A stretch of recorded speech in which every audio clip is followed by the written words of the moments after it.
Hey, there we go. Good morning, good afternoon, good evening, whatever time it might be where you are.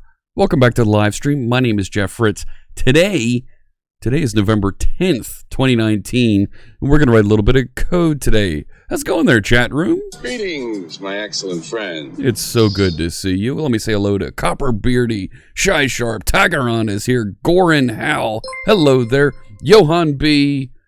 with the resub. Just resubscribed for 17 months. Look at that. Fantastic. Thank you so much.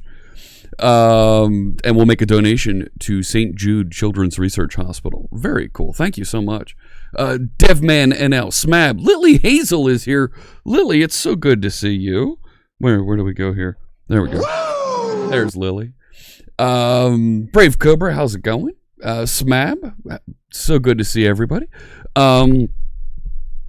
It's good to be back home after a week in Orlando. We were in Orlando for Microsoft Ignite. It was, anytime you go to a conference, it's always a great experience. You get to see other folks that you don't normally see. You get to hang out. You get to do all the things. And what really strikes me whenever I go to conferences is how excited folks are to see you there. You know, that's definitely something that I enjoy. But when you take it and you crank it up to 11 with a conference the size of Microsoft Ignite, 35,000 people there, 25 to 28,000 attendees. The rest are sponsors, staff, speakers. It's it's an impactful experience, and I've said before, and I continue to say this. Ignite is easily the most impactful show for me. I would say it's my favorite show, but I think TwitchCon has quickly surpassed it. But it's the most impactful for me because going back even to when Ignite was called Tech Ed, prior to 2015. 2015, I think, was the first Ignite in Chicago. 2014, 2015. I was fortunate enough to be invited to speak at that event. I spoke about Azure App Service at the time. It's every time that I've spoken at this event, I've gone to this event. It's the connections that I've made there, the impact, the changes, the folks that I've met at that event have changed my career significantly for the better. Last year, I came away from the event with a clear mind of what I wanted to do with streaming, and the following month, I started hitting all the numeric goals you need in order to qualify as a partner. 3 months later, I was awarded Twitch Partner. The year before that is when I said, you know what, I want to do this streaming thing. And I got a couple things nailed down in the months after, and I started streaming the year before that. So it's definitely something to be exposed to all those folks, to take in so many diverse opinions and perspectives on how things are growing and changing in technology. And that's why I encourage folks, go to a conference, talk to other folks there, learn. There's a lot you can do there. The dancing? Brave Cobra says it about the dancing. What dancing? There was dancing? Did I miss the dancing? Almost Rainbow Beard time. Yes, indeed. We will be 1 week. 1 week from today, I will be in Las Vegas, and I was saying to Mrs. C Sharp Fritz, I need to run to Ulta and get some beard coloring, get some hair coloring so I can take care of my beard.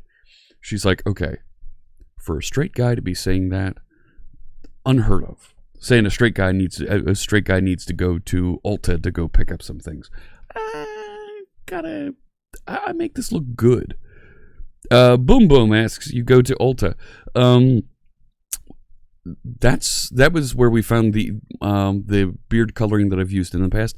I still have purple beard hair color in my bathroom here, but we're not going to use just purple. We're going to use blue. We'll throw some orange in there, maybe a little yellow. I think we can do green because I'm not using a green screen too. And I know our friend Dee Walsh is looking forward to the rainbow beard because we are going to run a code party next week. And it's going to be tremendous. Where she's lining up. Oh, red. Yes, of course we need red. Of course, you're right. Thank you, Ancient Coder. We're going to need to make sure we have some red lined up and on board here. Let me get some music playing in the background. I missed listening to some music to code by while we were coding together.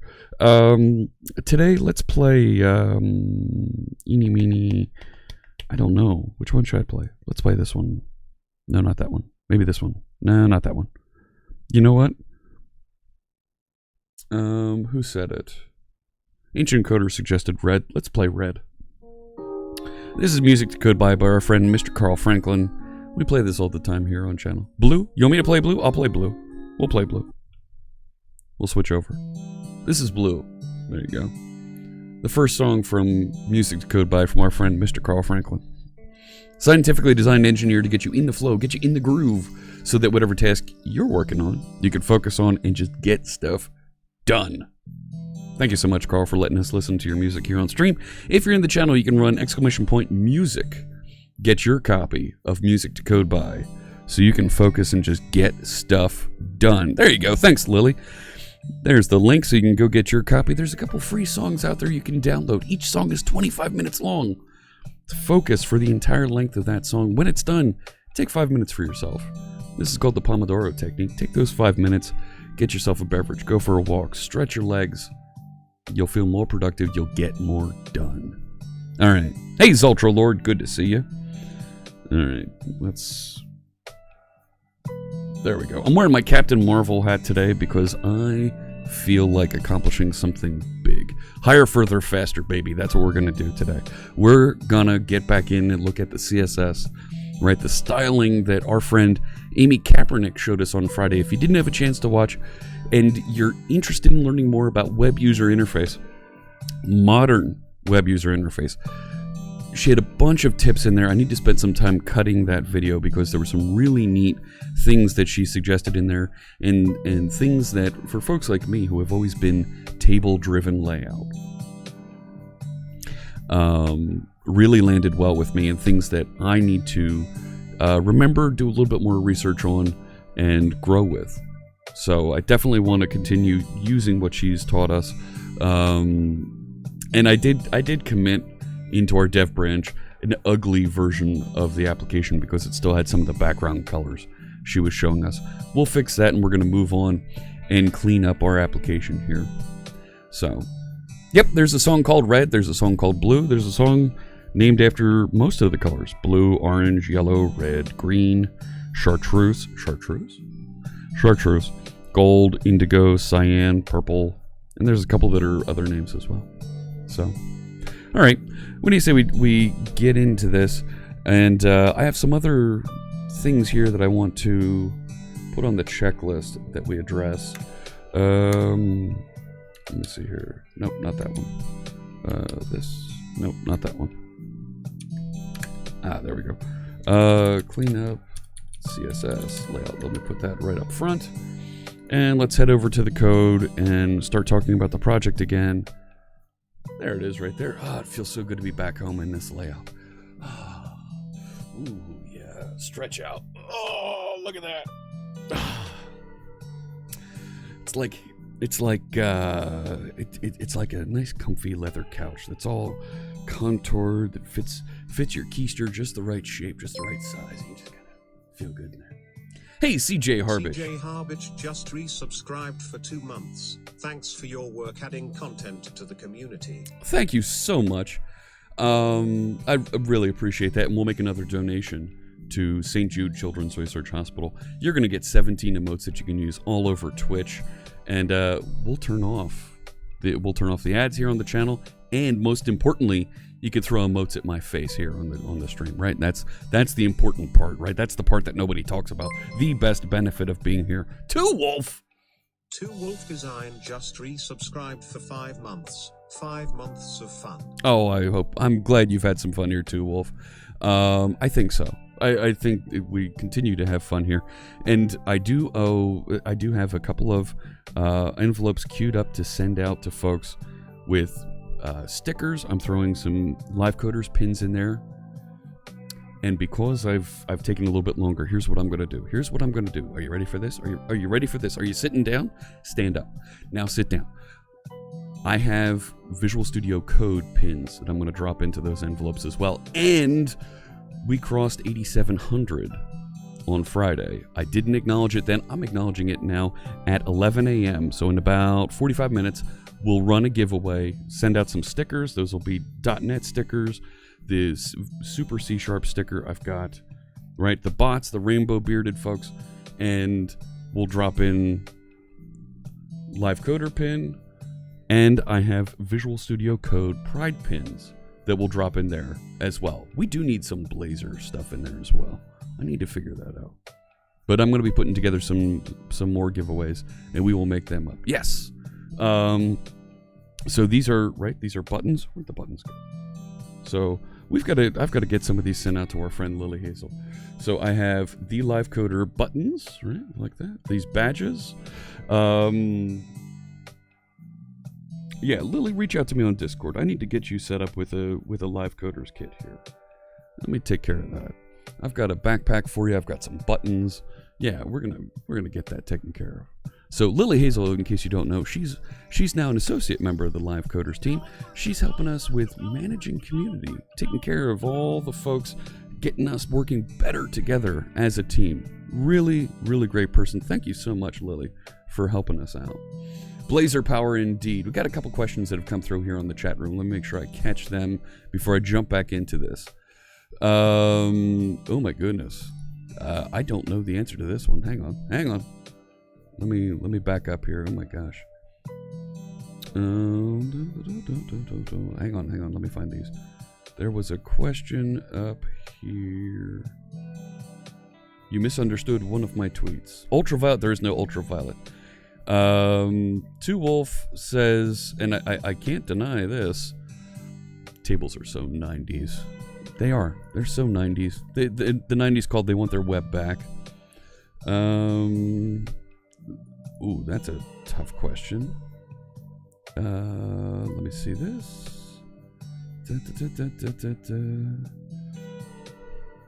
Yeah, here we go. So, question here from Printf Armin asks, is Bluetooth usable for worker timestamping?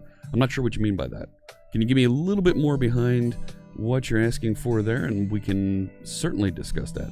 Bluetooth, it takes a little bit of time to connect and use. It's not a real-time connection with things, and it's also not very reliable. So I'd be careful with that. I thought there was a question. Here we are. I want to make sure I pull this one up first, because it was a little bit earlier. Is that Akido Noff asks, how's the Akka journey? We've been having a great time using Akka.net.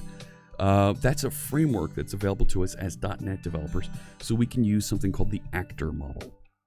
And the actor model is a way for us to design our software so that it's smaller, simpler, and easier to manage, scale across threads, so you can do multi-threading very easily, across multiple processes, across multiple hosts, so you can cluster together your application, and it'll manage the communications back and forth across them.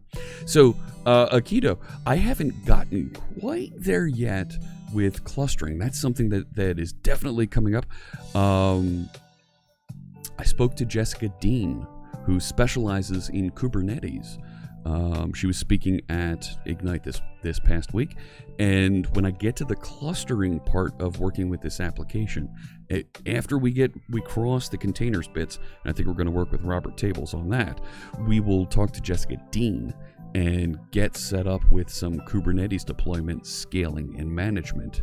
So I'm learning a lot, and I'm really looking forward to looking at Akka clustering, so that we can really take what started as a very simple bot and make it and take advantage of very complex architectures quickly. And we'll do that here live on stream together. I hope you stick around, Akito. Thank you so much for the question. I really appreciate you chiming in there. Another question here from Tagaron. Dumb question about my Twitter post. What's the reference behind back to the 610? You understand that you want to tell that I'm at home, but what is the reference behind that? So, a lot of American rappers refer to their area code, their phone's area code, to show, they're from, LA, they're from, in town, that's where they are, that's so cool. Or they're from New York City, they're downtown, they're in Brooklyn, right? Or the Bronx, hey, this is where I am, it's so great. You know what? Yeah, I'm back in the 610. That's where I am. That's where it is. That's where the homestead is. Yeah. So it's Fritz trying to be cool. You're doing clustering right now, so you can help with the Akka cluster. Fantastic. When we get there, I will absolutely. I'll look forward to hearing more from you. But we're not quite there yet. We're still doing some things to clean up the user interface here along the way. You got some insight there. Been playing with Kubernetes these days. Very cool. Printf Armin thought about using NFC, but there's a bit of lack of docks and support. You would need some sort of transmission protocol to work over multiple locations. NFC is tricky. Measuring time of workers. Bluetooth does need a lot of battery. NFC does not use battery. Nick Larson, hello. Good to see you. Greetings, my excellent friend. Good morning, everybody. Zultralord, coding every day for a long time, but found yourself unmotivated to get back into it. Hang on, let me highlight that one. This is an interesting comment from Zultralord. I want to make sure that I highlight and we discuss this. And you know what? While I'm here, hang on a second. Wait a second. Stop the press. Can we take care of something? Let me do this. I'm gonna add Lily Hazel as in it. Come on, there we go. as an administrator. There we go. So she can grab some of the items on featured.chat if you're so interested to help out. And I do need to make you a moderator. Let's take care of that real quick. There we go. All right. What? All right. Zoltralord has a really good comment here. Question. Coding every day for a long time, but you found yourself unmotivated to get back into it, even though you love coding. How has anyone else had times like these, and what did you do to get back in the zone? I was just talking about this on Twitter with Casey Renee Cosplay. She makes amazing dresses, needlework, and I'm not a fashion guy. Dear God, I'm sitting here in an Overwatch t-shirt and a Captain Marvel hat. All right, if it's not comic book or video game themed, I don't put it on my body. That's why you don't see me wearing suits, unless you can find a suit that has like a Marvel crest on it or something. Anyways, so I really appreciate the work that she's done, and seeing her at cosplay contests. Much respect to Casey Renee. But she had a great statement on Twitter this morning where she was saying she wanted to take a couple days away from sewing, away from her sewing machine, away from fabrics and her hobby, her work that she does there, because it's also a job, plus it's something that she enjoys as a hobby, her craft. And I felt the same way. I wanted to take Friday, I wanted to take Saturday and step away from the keyboard for a bit. After I finished my stream on Friday, I wanted to just not touch anything, listen to some music, listen to I went and saw Dr. Sleep yesterday with Mrs. C# Fritz, and have a downtime with the family on Saturday. And we got through to about 4 or 5 o'clock after dinner, and I started getting the itch, like, I need to write some code. What do I write? I don't know. And a friend reached out and said, hey, I'm working on this widget and some CSS doesn't feel quite right. Would you mind code reviewing for me? Well, there was my chance. I wasn't even going to have to write code, and I could just review it. And I found where they ran into some issues, and I was like, ooh, can I help you with this? I wrote just a couple fixes real quick for their CSS code and sent it over. Listen to that, me of all people sending CSS updates back. I mean, what the heck is that, right? Do it live! Well, I didn't do it live. I kind of edited while I was... You get my point. Anyways, so I took care of that, and it felt really good. And at the same time, I wasn't like jumped in and knee deep in code and writing things, but it was just enough to wet my whistle and get me motivated again. And then talking to them about the project, that got me motivated. And when I stream with you folks, and I get a chance to talk to the folks in our community, our viewers, our pair programmers, it makes me feel good to be able to see and hear from you your feedback as we're working on projects together. So Zoltra Lord, that's a little bit of what I go through. It's a mental battle. Yeah. So yep, we dropped the sword over there for Lily Hazel. And also gave some access there so that if you'd like, you can toss some things on featured chat. Johan asks, are phone lines still going strong in America and the Netherlands? They're declining somewhat fast in favor of mobile. Yeah, it's becoming more and more mobile first, mobile only here in the States. So, you're very welcome, Zoltralord. Best of luck to you. There's definitely something about getting that feedback from folks, being able to talk to them, being able to get from a friend, being able to accomplish something little, something small, and to see the magic light up in their eyes. The you just saved me 5 hours of my time. You just saved me, 2 hours of this or that. Always happy to help folks, and when you get that look of whimsy from them, right? Oh, I can't believe that this works, or my gosh, you're a superhero. Look what you did. You made this thing work. That's what gets me going. That revs my engine. Yeah. Good morning, Sean. Good to see you. So, all right, let's take a look at the project here. So, in the checklist just above me here, I want to clean up that CSS layout. I want to confirm, we started working on channel configuration save. I want to make sure that works. We need to talk about offline development, rename the bot. I still haven't installed the SSL cert. That's gonna have to be a thing I do, but I'll get there. It'll take some time, but I will get there. It's not exactly easy to do, and I've got some folks on the Azure team that I'll get to. Lagged and sleepy today, lurking, letting my voice put you to sleep. Thanks so much, Smab. It's great to see you. Take care. Have a good evening. Bye-bye.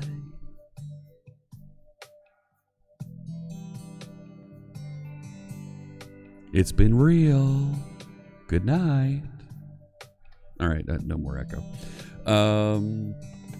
Off topic. Brave Cobra's desktop died last night. Ooh. That's not good. Suggestions for replacements? Don't know. I haven't been desktop shopping in a while. Yeah. Support for offline development is important here. Configuration screen improvements. I think we've got inside track of what to do with that after our discussion with Amy Kapernick. So I think we'll take a look-see at that. Spicy condiment. Ooh, that's a good one. That's a good one.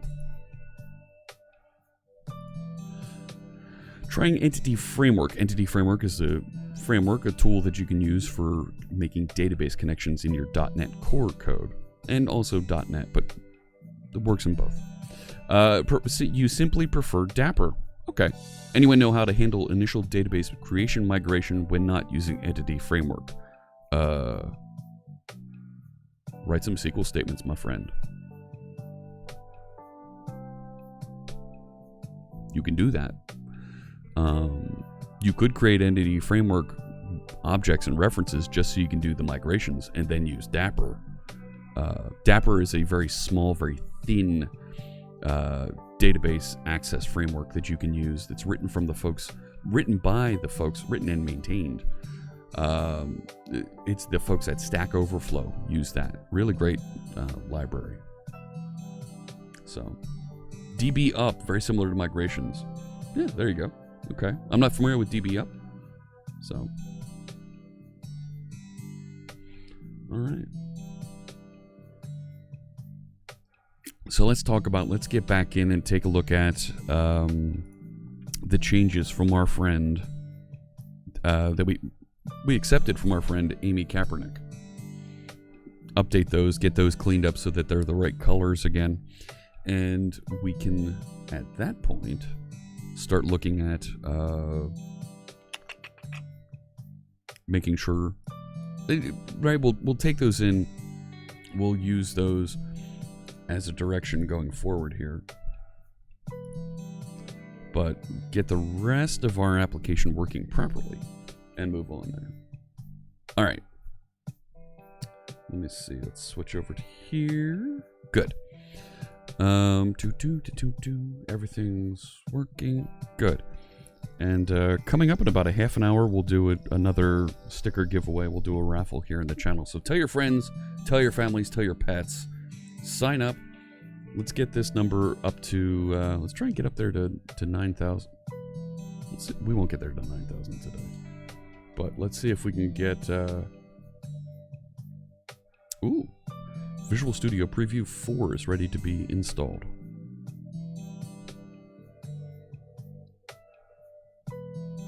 Nah, not right now. I want to write some code. All right, so here's some of my actors that we have hanging out here.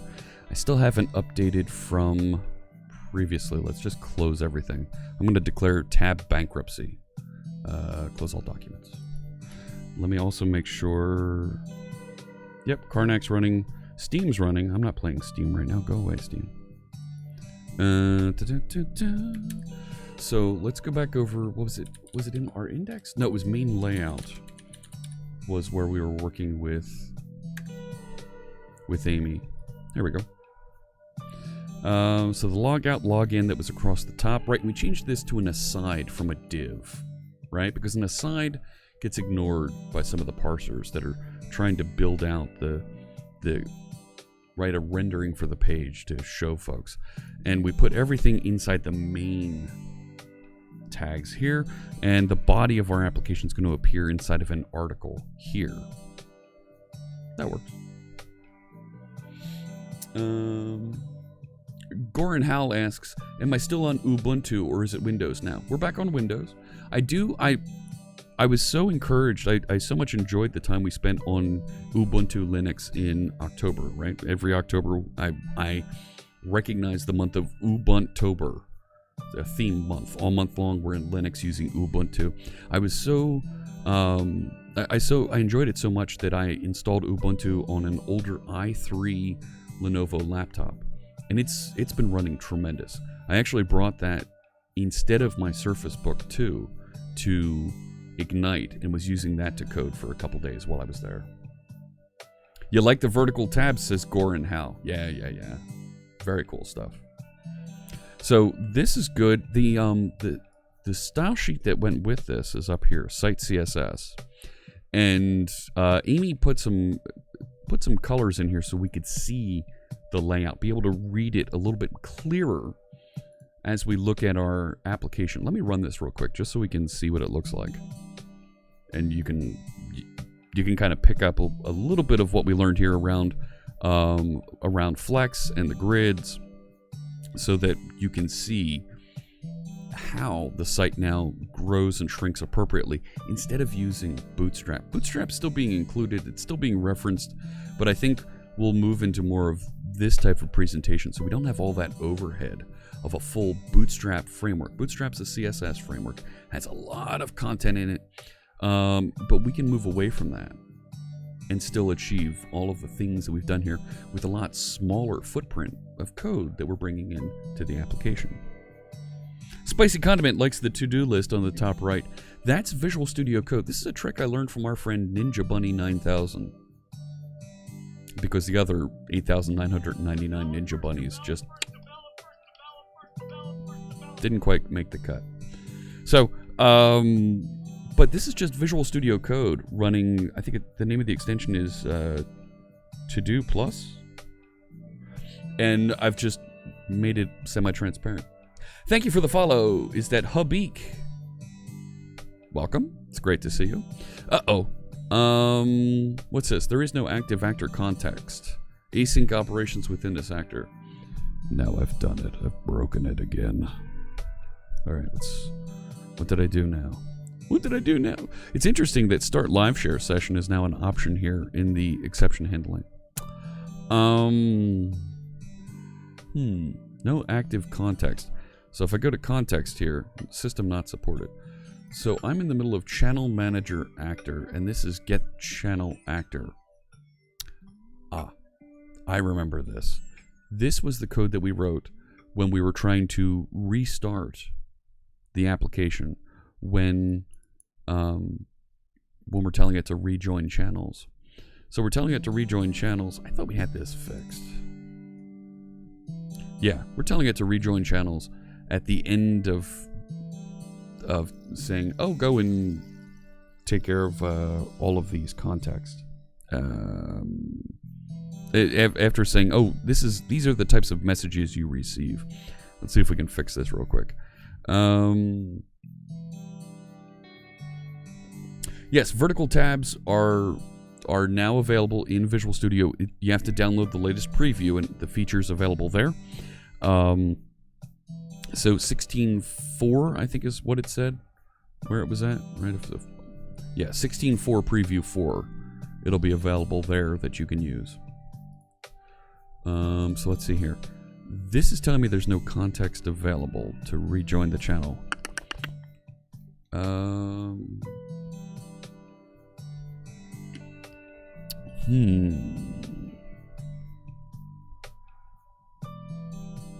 wait a sec. It's when it receives that message. So it's telling me... Let's look at the call stack.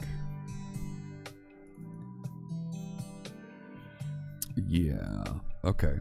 So it's in the middle of receiving a rejoin channels message, which I thought I told it. I thought I told it to do it in startup. Let's take a look over here. You go away. So there we go. Channel Manager Actor, tell it, rejoin channels.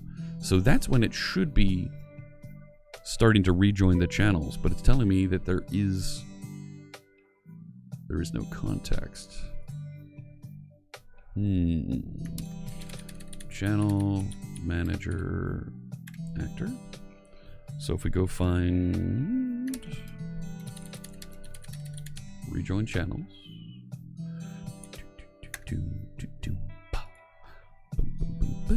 Okay, so here I have a feeling the parallel for each is what's crushing us here,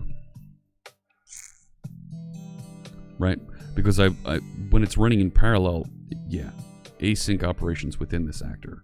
So let's, you know what, let's take that parallel for each out of here and just make this a regular for each. Oh my goodness, GG Feds. GG Feds just resubscribed for 9 months. That's it. Thank you so much, GG Feds. 9 months. That's going to put you into a green hat loyalty badge. Thank you so much. We'll make another donation to St. Jude Children's Research Hospital. Very cool.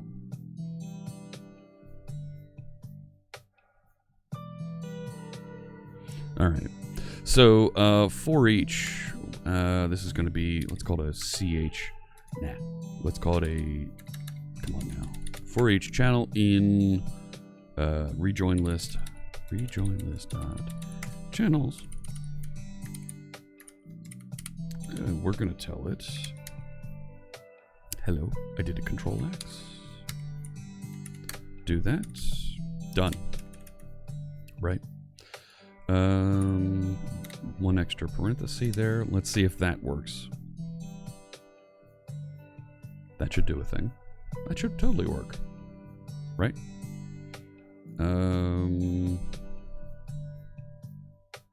Yeah. And let's put a null check. If rejoin list equals null, return task dot completed task. Right? If nothing came back, if there's nothing to check against, oh, we can just say return. We don't need to, because it's async. We also want to say if or rejoin list dot channels dot any. Right, so we're saying if there aren't any channels to join, return also. All right, now that should fix this. Why not make a list of tasks and then do a task await all? We lost the context when we were doing a parallel for each, so we're gonna run into that. Is that Scott Hasselhoff dancing in the GIF when someone subscribes? No. The subscription, what's the subscription? I forget what it is. I've seen that subscription come up so many times, I don't remember what it is.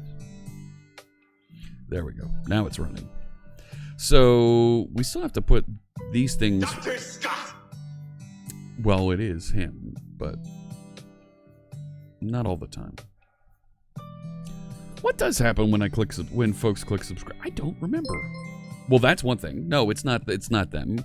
It's Andy just resubscribed for 10 months. Thank you, Motown Andy. I appreciate you doing that so he can confirm to me what that was.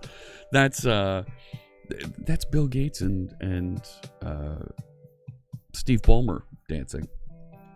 So, Smab says, my kind of color scheme. Yes, you remember, Smab's the one that gave us the rainbow theme back in the day on CoreWiki. Set me over the edge. The thread context can't that be configured in that with that configure await? Well, in the parallel, it loses the context. There was a thing there that happened. Yes, this was the color scheme that was introduced by Amy. We'll clean this up a little bit. I want to move the login over here so we can get rid of the top bar entirely, so we just have the sidebar instead of having two sets of menus, because two menus is too many. No. Is one too many? No. There's a thing there. There's words. Right. Yeah, totally right. There's a way to do this. Okay. Wait. Let me explain something to you. We'll simplify that. Saved it up for the right moment. Thank you, Motown Andy. Will CoreWiki ever get revived as Ancient Coder? I don't think so. I think CoreWiki got too complicated too fast. Oh my god! Parkman just gifted 10 subs. Oh my. Pac-Man Jr. Oh my God. Look at all the emotes. Thank you so much. 10 gift subs. That's 10 donations to St. Jude Children's Research Hospital. And 10 friends in chat now just got subscriptions that you can use here. Thank you so much. That is very generous. Lily Hazel, Rafal TY, Bluetooth FX, Synxis, Miguel RM69, Devman NL, RU Anders Microsoft, Kronrat, Defussel Kid, Excalibur. Congratulations. You all just got gift subs. That is an amazing gift. Thank you so much. I am very grateful for that. And bringing some love to our community here on stream. Thank you. So I cannot thank you enough. Yes, love the hype there in the channel. My goodness. Yes. All right. I'm on my way to being broken. Gosh. Oh my. No. We've got this. Okay. What'd you do? I was a little overwhelmed by gift subs I wasn't expecting. That's what I did here. Okay. You can do it. I shall do it. All right. Let's fix the layout. Let's improve the color scheme here a little bit, because while I love the fruit flavors, and then we'll turn this back to something that's a little bit cleaner. We'll make the copy right here like a gray background, so it's kind of neutral for now. And maybe at some point we'll have a fixed menu underneath of it that you can scroll down to, that type of thing.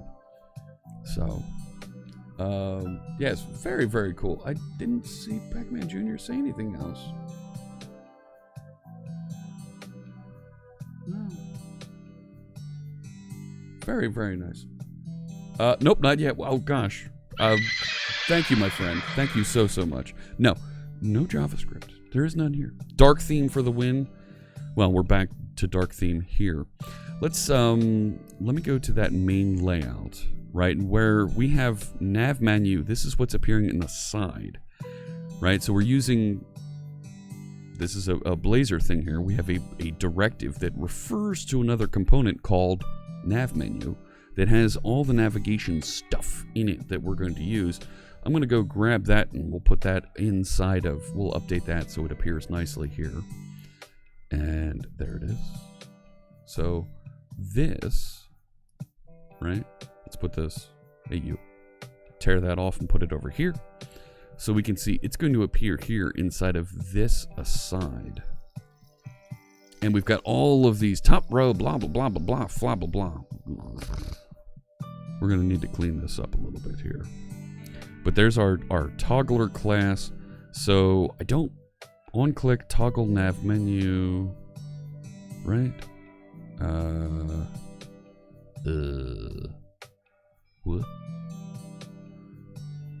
But I think we can get rid of these the placement classes here, the PX3 stuff, so we can make it appear a little bit better.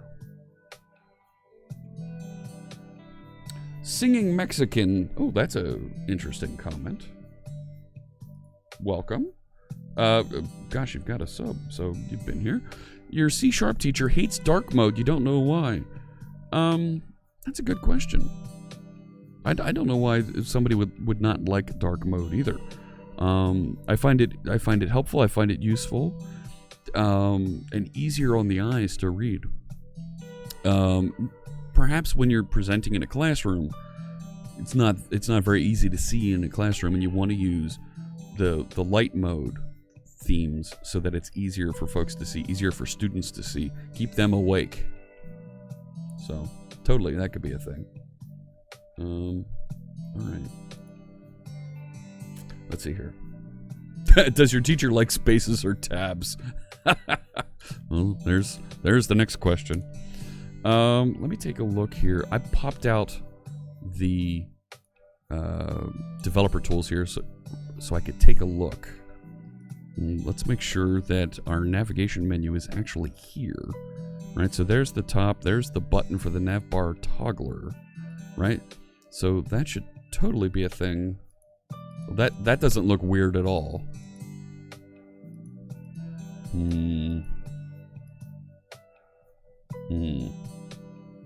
We're going to need to fix that. So the name disappears and it's just the hamburger button. But, okay. So when we collapse it, it looks like we're out of state in how this is being displayed. The menu items are being displayed. Right? Yeah. The state of this is backwards right now, it feels like. So let's clean that up. Fix the colors. And we'll make this happen. Oh, and a reminder, not only do we have the follower things going on here, the Fritz bits, our channel points, those are active again. All the redemptions are turned back on if you want to take a look. And you want to redeem something, you want to jump into live share, you want to jump into a read-write live share. Maybe you want to ask me to record a voiceover for you. We can do that. So, all right. So we got to take care of this here. The div collapse state is not quite right? Because when I open up all the way, right? It's visible, but it's not visible or something here. Uh-oh. Two Wolf has redeemed a request here for a new hat. What hat would you like me to put on, Two Wolf? I've got some Marvel hats. I've got some tech-themed hats. You've seen those. A couple of sports hats. Penn State. I have Twitch-themed hats. I need to put a list up on the thing here. There are the scroll bars again. Yep, the scroll bars aren't. Well, I think part of that is because of part of what's going on here with the dev tools is triggering a little bit of that. Oh, you want me to pick a new hat to put on? I have an idea. Please hold. I'll be right back. Let's see. Oh, you know what I could do? Let's do this. This will be fun.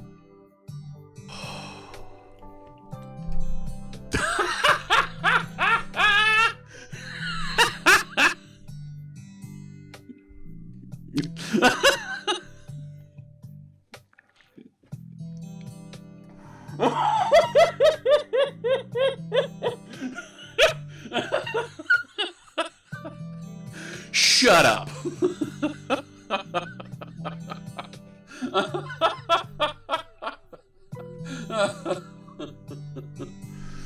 Okay. Yeah, it's better than this one. All right, there you go. Geek hat on board there. How about that? Right? How's that? Thank you for the redemption, Two Wolf. All right. Sean wants to send me a Florida Gators hat just so you can request me to wear it from time to time. Sure. The post office box is listed just below the video. Anybody, you want to send me a hat? Absolutely. You can do that. Pac-Man Jr. says, in a darker room, they like light mode. If the room has light, then dark mode for sure. Totally agree with you. Absolutely. Zoltra Lord. Let me come over to this question. Always happy to stop for a couple questions like this. Let's bring this up here. Architecture questions. Say you want to include a running log of what's going on in the Twitch chat page as a page in the browser app. Would you make a separate IRC client app that would attach to the chat and then throw the chat into a database and just have the browser app read from that? Or would you do something with webhooks all from within the Blazor app? Yes. I would use a queue to push into some sort of a client as messages come out of Twitch. That way, you're not directly and tightly coupled into your clients, and the clients just list for messages to come off the queue. So, messages come out of Twitch, you receive them in IRC, push them onto a queue. You have some sort of a publisher that sees the messages on the queue, grabs each message or collection of messages if there's a bunch waiting, and push them down to the clients so that you can have that asynchronous interaction there, so you don't lose messages. but they go through a process and get published out there. Don't use a database because you're going to be deleting records from that database. You don't need the entire log going on there. It's okay if folks miss messages in chat. That's kind of an expected thing. So I would use a queue to do that transaction. Thanks so much for the question. Why not use the standard Bootstrap navbar instead of the pre-configured Blazor navbar?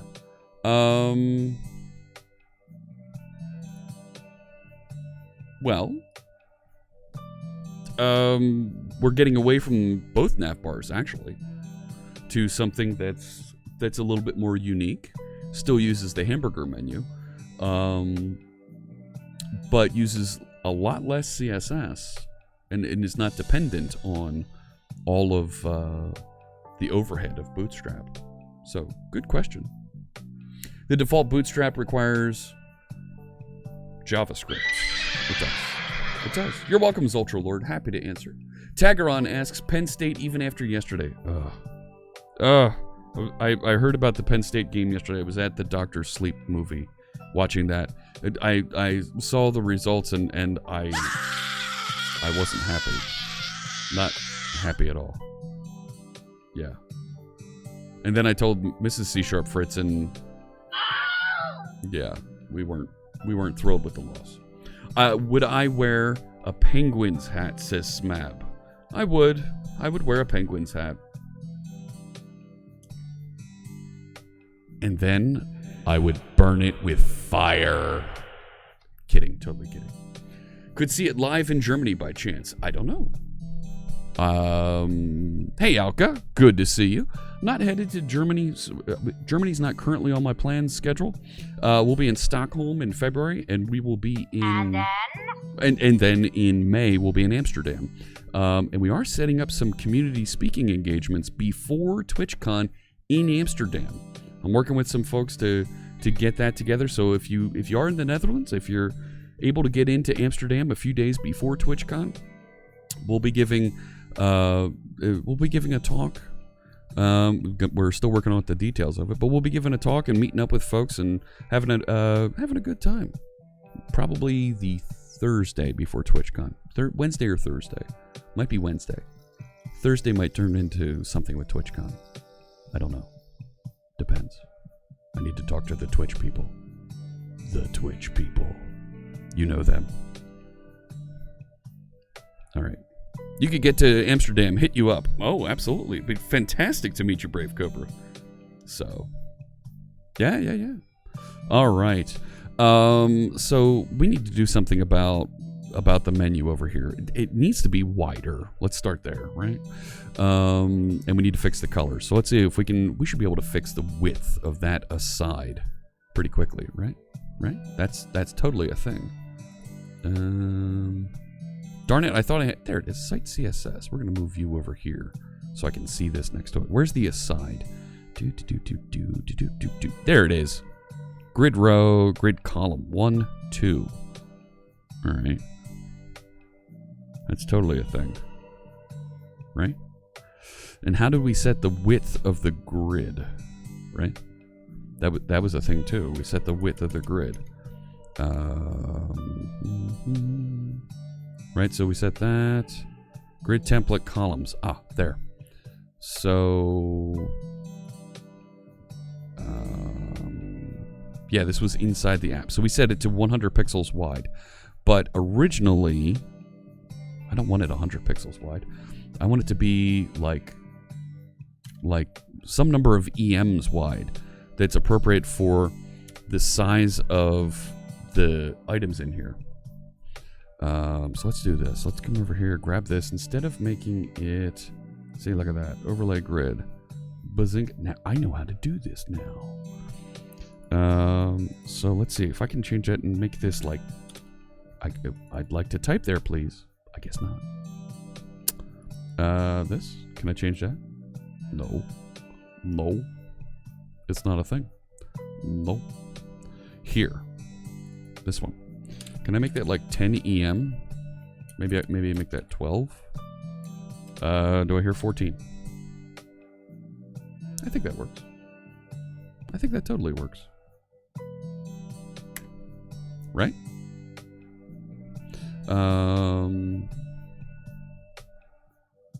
Yeah, let's do that. Let me add some value. Pac-Man Jr.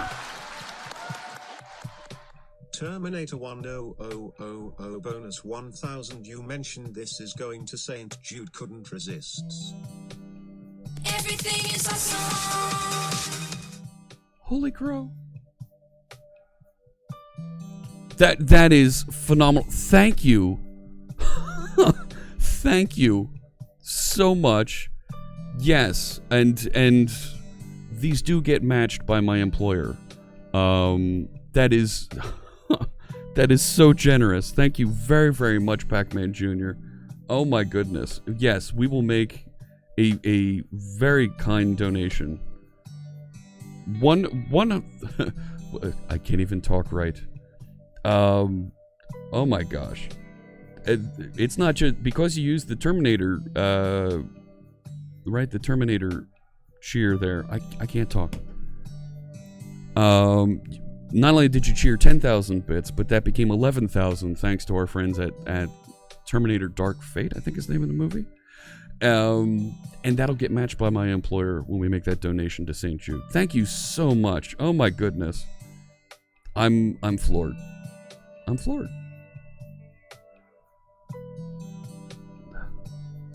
All right. Thank you very, very much. I need to drop that cheer into our code here. Pardon me for a second. I'm going to put it where, right? Because we do drop cheer graffiti into our code. Should I put it in here? Should I put it? Where should I put it? Yeah, let me put it in the CSS. That is so kind. Thank you very, very much. I'm gonna put it right up in here. And I'll put it for the full amount. Thank you very much. And what day is today again? The 10th. That looks weird, but it's correct, right? Yes, much love for that and supporting the fine folks at St. Jude who are working their damnedest to help kids that need a heck of a lot of help fighting the fight to stay alive. Okay. We were saying this should be 14 EMs here. Let me hit that. And hopefully now that looks a little bit better when we refresh our screen. I mean, it's still going to be the ugly colors, but it'll be. Matched by my employer, does this mean it's possible to make them go bankrupt given enough money? Asks Johan. No. You can't give them that much money to make them go bankrupt. Trust me. Trust me. But it absolutely is matched by them.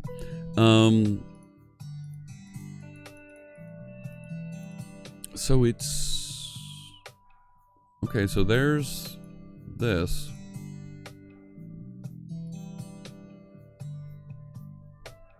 Which, now that doesn't collapse up right at all. Right?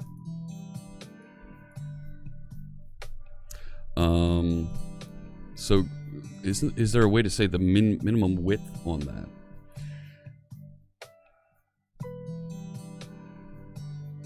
You're right, my reminder just came up. So let me do this. I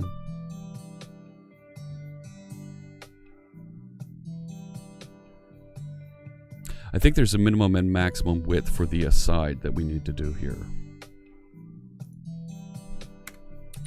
Let me do that, and then we'll talk about, then we'll do our stickers. Min width, I don't know, 3 EM? I don't know, we'll figure that out. And set that. But this up here, I don't know, just make it like that, I guess.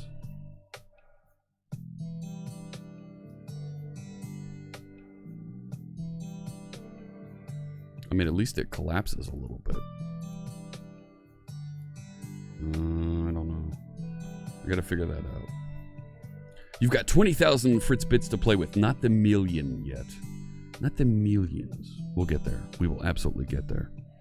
Let's do this. Let's do that sticker giveaway. What do you say there, friends? And I do have, like I said, I have a bunch queued up, and because I took a little bit of time getting to these, not only are we going to drop buttons in there, but we will drop some pins in there. So this will get you a sticker pack. If you're in the chat room and you want to participate, exclamation point here. Exclamation point here will get you added to the giveaway, just like Sean there. And your name will appear here in the list. We'll give that about a minute or two. You think Pac-Man Jr. should get the stickers by default, says Snoopaloopy.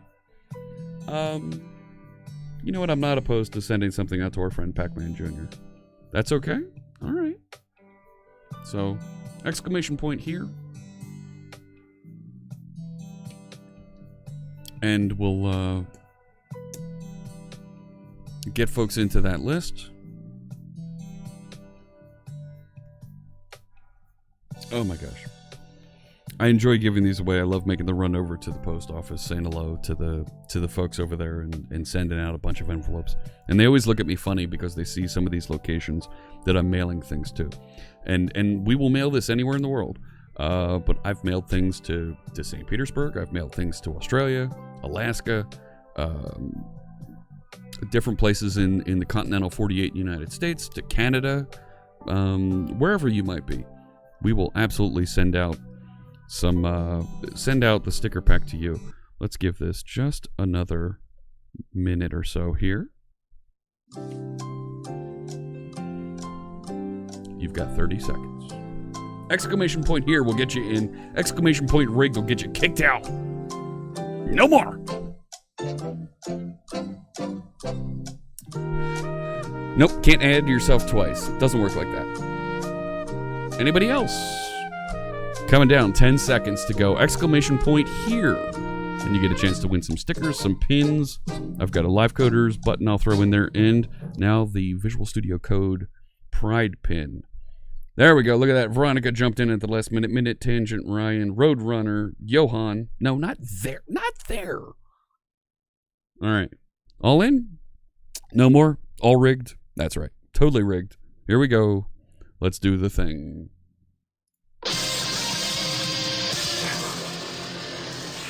Oh, yeah.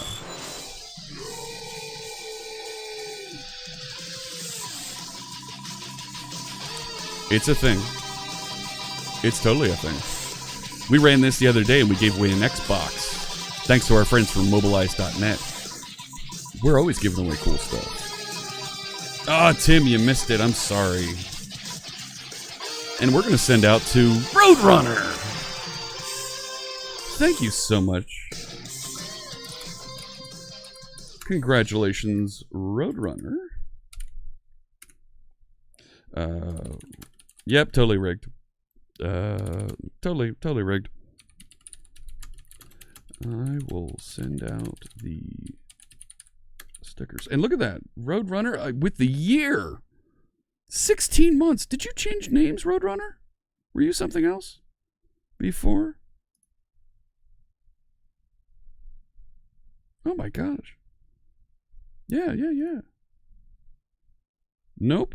Wow, okay. I for some reason name doesn't stick out to me here. Thank you so much everybody for jumping in there. And yeah, congratulations to Roadrunner. We'll get the music playing again. Rigged! So close, says Goran. Oh, how about Akka? Nearly ticked over to Akka, right? Love the hype. Scorpio Cyborg, thank you for the follow. Some people lurk, but still support. Indeed. You're right. You're right. All right. There it goes. Thank you for the follows. Is that Skinny?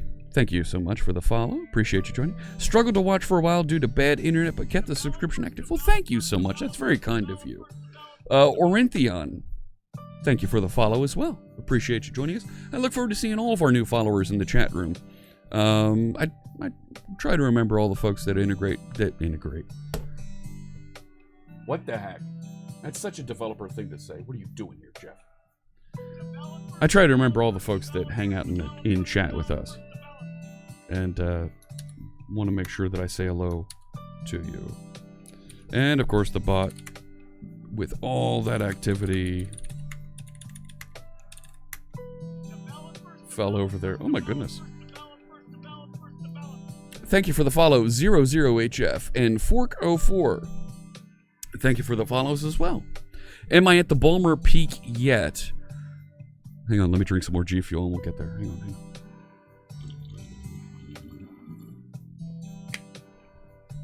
No, not quite yet. Not quite yet. Integrate with us, says Akka. Yeah, we can do that. Sentiment's at 86.9%. I'm actually looking at, so I've talked to our good friend, Ellieface. She's an amazing video designer, creative person here on Twitch. Make sure you check out her stream on Monday nights. She does a show called Cooking with Heat, where she talks about some of the science, some of the things, concepts around the different things that she makes there on her stream. And she is helping me out with a little bit of redesign here. I'm new here. Orantheon, thanks so much for the sub. Appreciate you joining us here with a tier 1. Very cool. And we'll make a donation to St. Jude Children's Research Hospital. Agent 766, you're lurking, but figured you'd say hello. Well, welcome, Agent 766. Greetings, my excellent friend. And all of our excellent new follower friends. So I was saying, Ellieface is helping me. We're going to change from these purple bars that you see at the top and bottom here. We're going to get something a little bit cooler. And I want to try and make that sentiment analysis a little bit clearer what it is and make it more of a gauge that looks really cool. Arenthion just gifted 10 subs. Holy crow!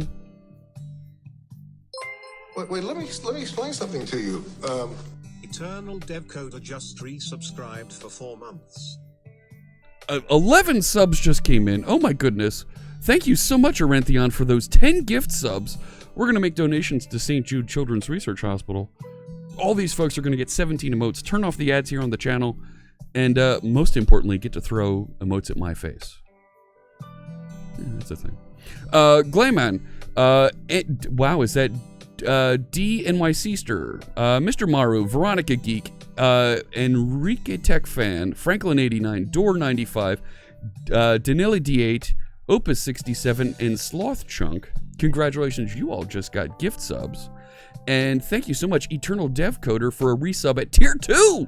Oh my gosh. Thank you very much for that. 4 months on that. Thank you very, very much. And more donations to St. Jude Children's Research Hospital. Absolutely. We're going to make that a thing here in the next week or so when we make our first donation to St. Jude. That's important that we make sure we show the folks at St. Jude that we're supporting them. All right. So I've got a real problem here with this menu bar. This is not behaving well at all. Enjoy. Thank you for being a good person, says Arenthion. Let me put that up. I gotta put that on the screen. Thank you. Hey, where'd it go? Thank you for participating. That is great. Yeah. I very much appreciate your generosity. Devman says, I need to set the first column back from 1 FR to 14 EM. 1 FR will auto-grow the first column. Your welcome text is now in the wrong direction. It's now in the wrong direction. On the wrong position. No, you're right, it is in the wrong place. Okay, you're right. Right? Because I put it down here at the max width and a mid width. So if I get rid of those, and I go back up here to the template columns and I make this, if I push that back to 14 EM, right? Now it's forced, right? And, right, there's this. So how do I make the hamburger menu appear properly then, right? And that's why I need a subscriber and a follower train. You're not wrong, Smap. You're not wrong at all.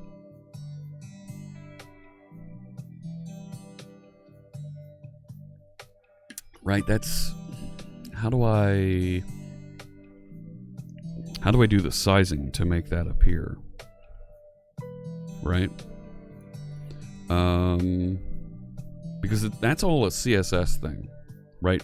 Deciding how and when that appears, right? Because it's this aside here with the nav menu. So if I look at the nav menu, right, and it's still got it still has the branding in here from Bootstrap. We need to clear that up. I could use the min function. We could also use media queries. Yes. Yes. I think we're going to end up using media queries for this. So a media query is a way for you to check the size and shape of the browser and apply different styles based on that size and shape. Oh, I could use... Oh, Asynxus. Oh my goodness. Asynxus is suggesting that I use some code that looks like this. Minimum of 14 EM and a maximum of 1 FR. I didn't know you could do that. So I think I want to do... Well, let's try that. Min 14 EM and 1 FR. Like that? Now I've got a green underline. Why is it saying that? Is not a value for it. Well, I'll be the judge of that.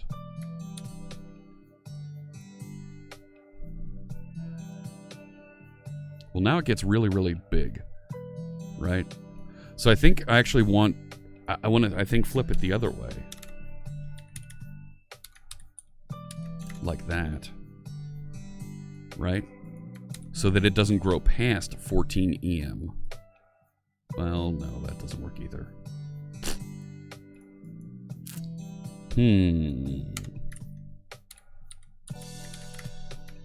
Right? What's FR? FR is a fractional unit of the width of the grid, right? So when I shrink it down, all of a sudden it goes pop. Now I think that's part of the, right, I think that's part of the Bootstrap stuff that's still hanging out here. Max. Maybe it needs to be max. Thank you for the follow, Kabat B3M. Appreciate you joining us. So if we go that way as a max, see, I feel like is it backwards?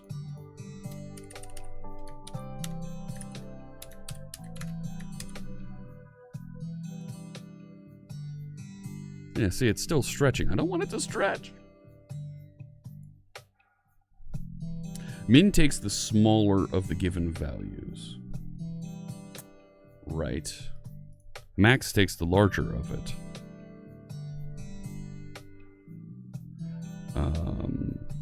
So it doesn't matter the order of it, right? So I want it to be...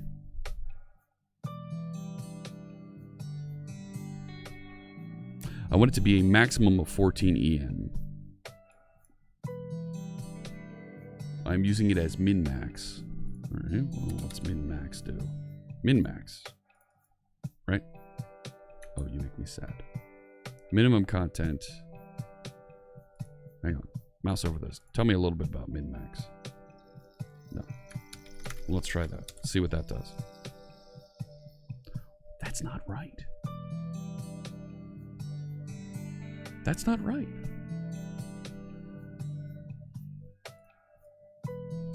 Is there a difference if I flip-flop it? Does the position matter? The min-max CSS function defines a size range greater than or equal to min, less than or equal to max. No. No. I want it to be a maximum of 14 EMs wide and a minimum of 1 FR. Right, because when I get down to phone size, actually I want that whole panel to disappear, you know? Which would actually be the width of the hamburger button. right? Yeah, there are some Bootstrap media queries happening here. You're right on there, Brave Cobra. And it's this chalupa in here we need to get rid of. Yeah. Right? So if I get rid of the PL4 here and the PX3, right? And this one also. Right? Get rid of these. Which will make the code a little bit more readable. But now I need to restart. Because I changed my layout. It needs to recompile those into those. That's why the hamburger is normally in the top line. Oh, the top menu, topmost menu. Is the extra 1FR messing it up after the min-max? Well, the extra 1FR is the rest of the browser. Right, everything to the right.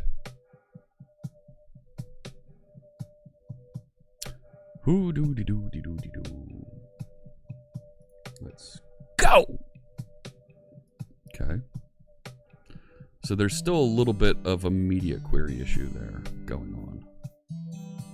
It's not entirely clear to me.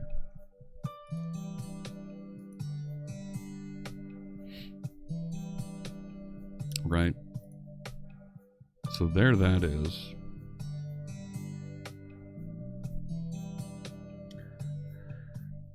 Yeah, the left nav disappears entirely at small sizes. Right, but I can still open it up and I can still... I want to get rid of the label at the top. Or shift it over. And have the whole column disappear. The rest of this column disappear. Try min width and max width. I had done that on the element inside. In the on the aside that's applying to. And it didn't behave quite right at all.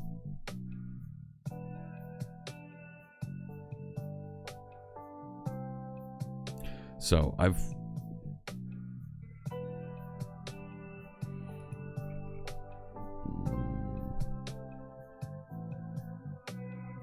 So the min-max isn't quite doing what I want.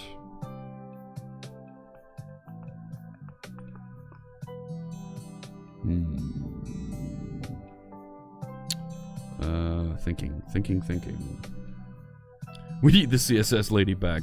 Amy, help us, Amy Kapernick. You're our only hope. Or not. I don't know. That's Bootstrap happening. Mixing both at the same time will cloud proper behavior. Agreed, but I've taken out the sizing here. Kill the Bootstrap sidebar first. Well, what else is there to kill? Right, nav item.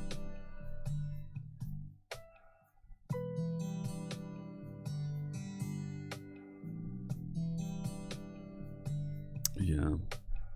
I think the issue is I have a half full glass here. Oh, well. Let me finish emptying it and we'll be in fine shape. That didn't do anything. Remove all Bootstrap. I'll lose the fonts here, but I think that's okay. I think that'll be okay here. So let's go over to the index. This one. So there's Bootstrap. Right.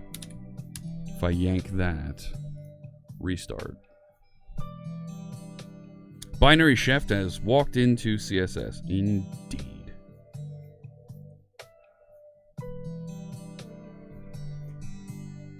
Let's see what happens. Let's see if we can get that going again. All right, come on. Come on, ASP.NET. You know what you got to do here. Let's go. Let's go, let's go, let's go. You can do it! There it is. All right. Oh boy. Okay. Couple things. That bootstrap media query is gone. We're good there. The margin and padding around the body, broken. My copyright at the bottom, broken.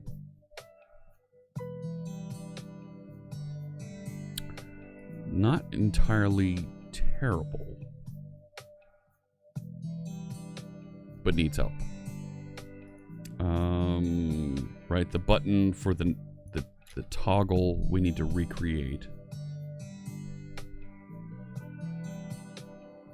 Right. Yeah, the about page used a lot of bootstrap. We're gonna have to gut that. Oh, we broke it hard there, Smab. Oh, yes. You're about to get a serious beatdown. We are.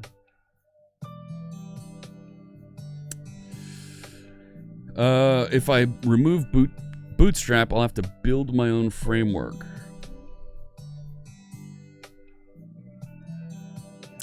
Two Wolf, you're right. You're right.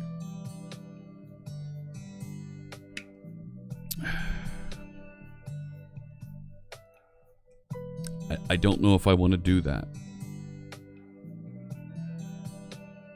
I don't think I want to do that.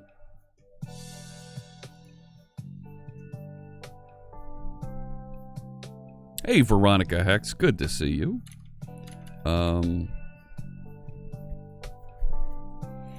Right, I think there's...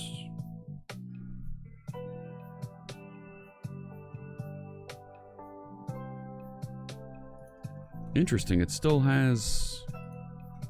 Oh, it got the font. The font was still imported here. That's okay.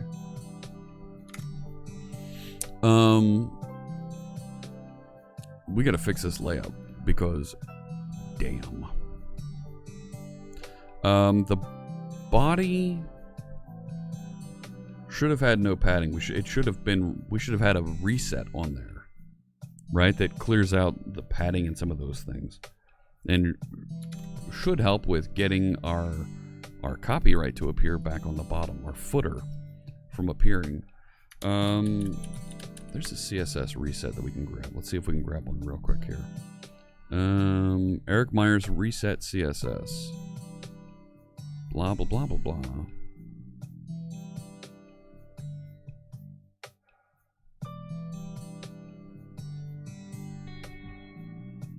Okay.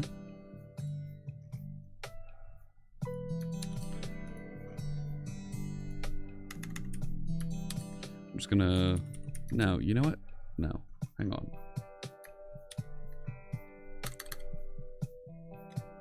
Let's do this. Let's put this as a new file here.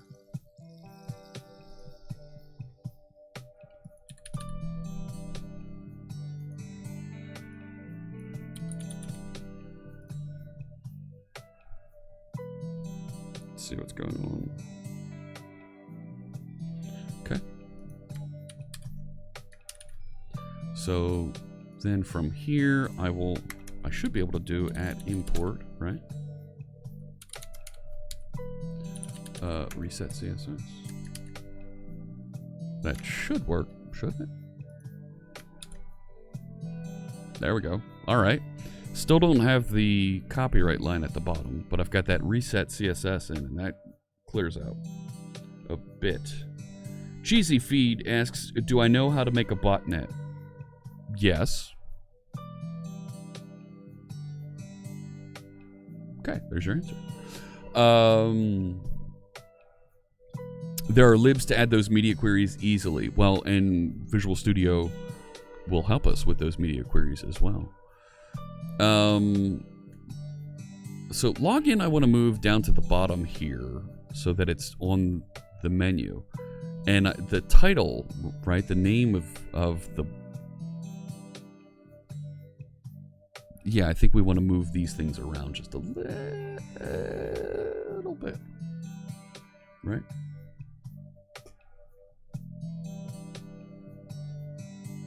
Okay.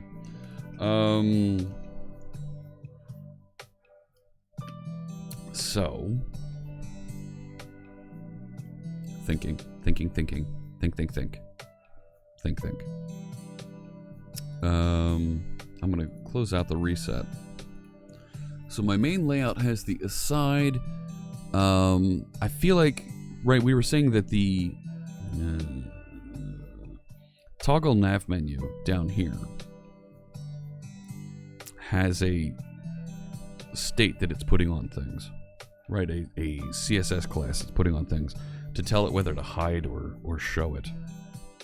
And that's all that it's doing, is deciding whether or not to put that on there based on the state of the button. And it doesn't always detect it properly here. So that's a little bit of a challenge that we're going to have to deal with. Thinking.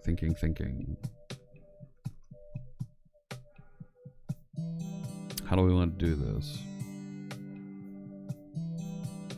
Because I feel like we want to put the title across the top when we're at phone width, and not show it when we're not at phone width. But well, here's the login button, right across the top here, this bit,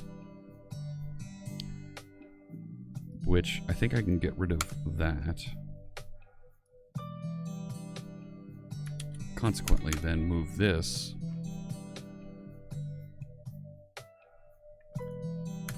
in there.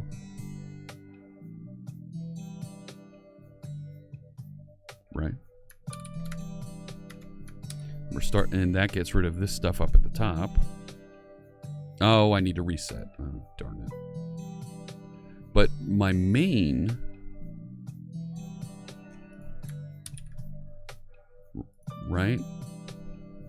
my main content still isn't quite right.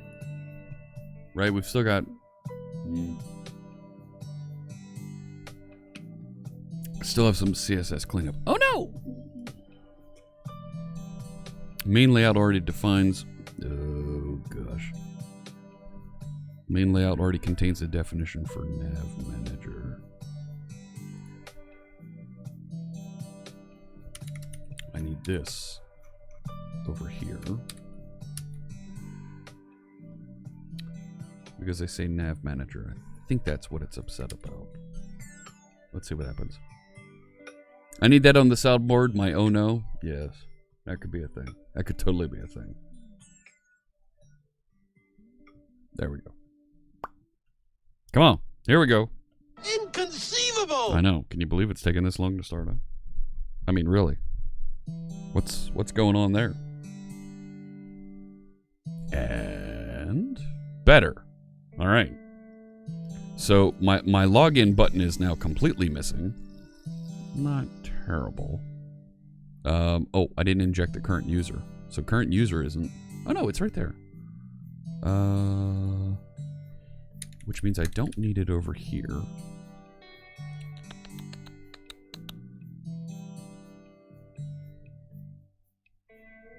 But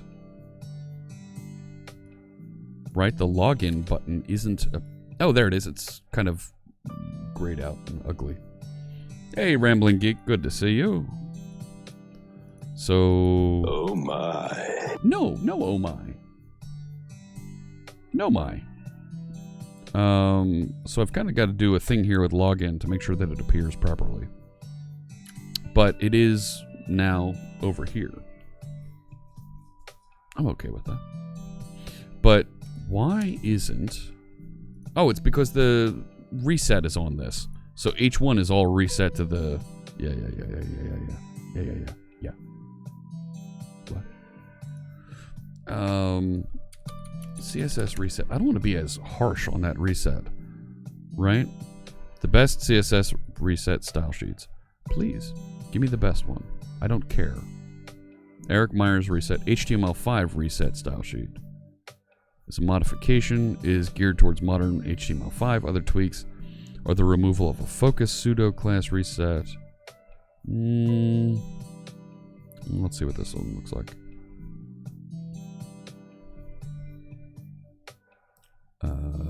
What's it do for the H's? No. Right? I mean, it still clobbers these to font size 100%. I'd like something that it's like...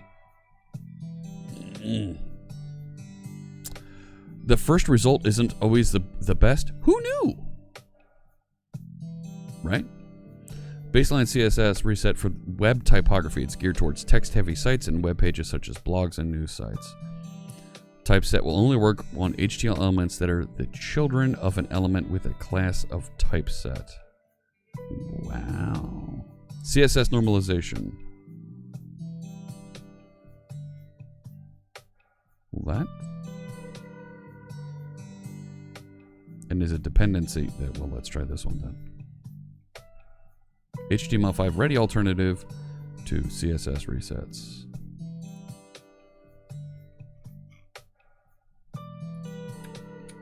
Okay, well, let's see what this one looks like. You know what I mean? I mean,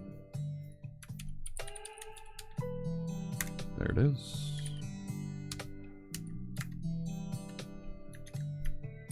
See what that looks like. Better. Okay. I want my H1 to appear as an H1. You know what I'm saying? So, 10,000 points ready for the voiceover, says Rambling Geek. Yes. Yes. The voiceover, I know a bunch of folks are interested in getting me to do a voiceover. And I put it out there really far because I knew that was something that folks would be interested in. I didn't want to be doing voiceovers every 5 minutes, all day, every day. So we might end up doing a stream here, maybe later this week, where we do a handful of voiceovers. Orentheon has a pretty good question here. Let me bring this up. Let's talk about this before I start tweaking a little bit more in the menu over here. Orentheon's question, right there. What's my opinion on using .NET as an API in building web applications as single-page applications instead of using a templating engine such as Razor in an MVC or MVVM style to build dynamic multi-page application? .NET as an API endpoint, very easy to work with. You have a tremendous set of libraries and architecture that you can work with that's tuned, optimized, and works great. So using .NET as an ASP.NET as an API endpoint is a really good idea. I really like that. Of course, you can use, choose whatever framework that you would like, even serverless frameworks, if you want to build functions or lambdas to be able to handle and receive those queries. That's another great way to interact with those also. But to have one application to be able to manage, do dependency injection, be able to unit test and grow things better through microservices without getting into serverless, where you start to run into a little bit of spaghetti code with serverless. Not going to lie, folks that have gotten into serverless have gotten a little bit out of control with some of the functions that they build, and it gets kind of crazy. But rendering things server side means you're shipping less content down client side. So you've got a catch-22 here. Do you want to render things server side, have your server do the work, and have the browser do less work? Depends on what kind of application you're building. And now, what's your client-side technology? Vue.js, that is, Angular, React, or something really cool like WebAssembly with Blazor. A bunch of different options. Depends on what you're comfortable with. I like where you're going architecture-wise. I think that's a good decision. And it gives you the freedom to change things out as need be. So, best of luck to you, Arenthian. Blazor is effectively a spa, says Smap. Yeah, absolutely. When you build with Blazor for WebAssembly, right, that's the code that runs natively in the browser. It is a single-page application at that point. Yes. We're using Blazor server-side here, so this actually runs server-side and sends down a very small package of change information as events happen in the browser. So, really cool. Enrique Tech Fan, hello! When done correctly, serverless can save so much in costs. You're absolutely right, Binary Chef. When done correctly, serverless can save a ton in cost. It's not for every application. There are folks that are trying to take their massive enterprise applications and turn all their business logic into Azure functions or AWS Lambdas, and that's not going to work.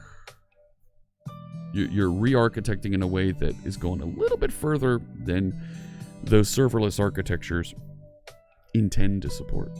Hello, Enrique Tech Fan. Good to see you. So I feel like, right, that shrink there looks pretty good.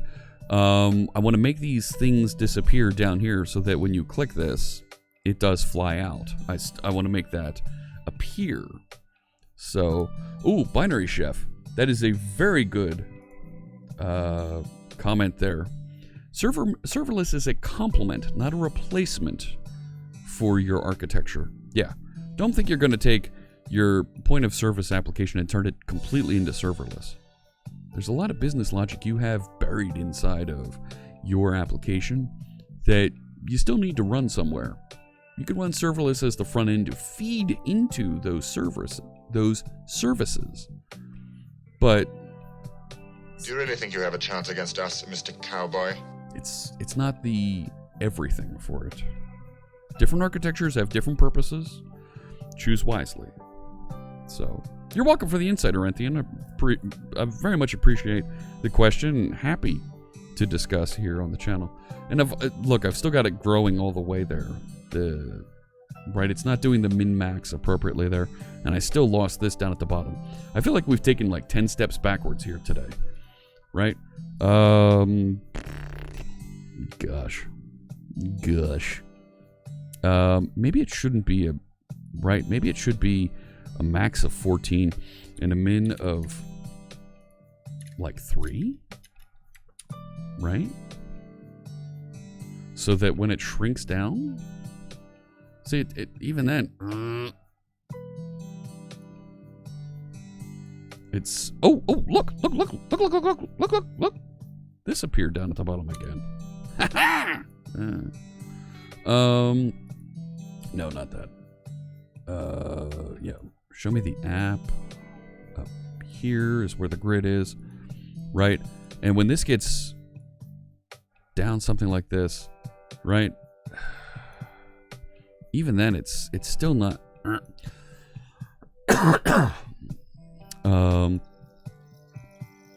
Right? 1. It's still not right. It's still not shrinking. You know? I'm the first person that you hear in English that says your name perfectly. Well, thank you. Thank you very much, Enrique Tech Fan.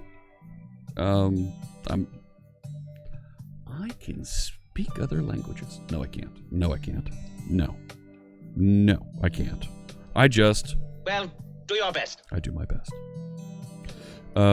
So that min-max isn't quite working.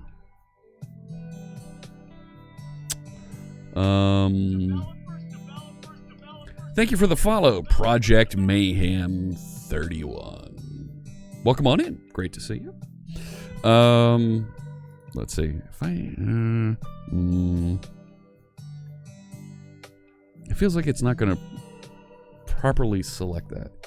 On mobile, it should be 1 column and 3 rows, moving the menu to the top row. 1 column and 3 rows. Yes. And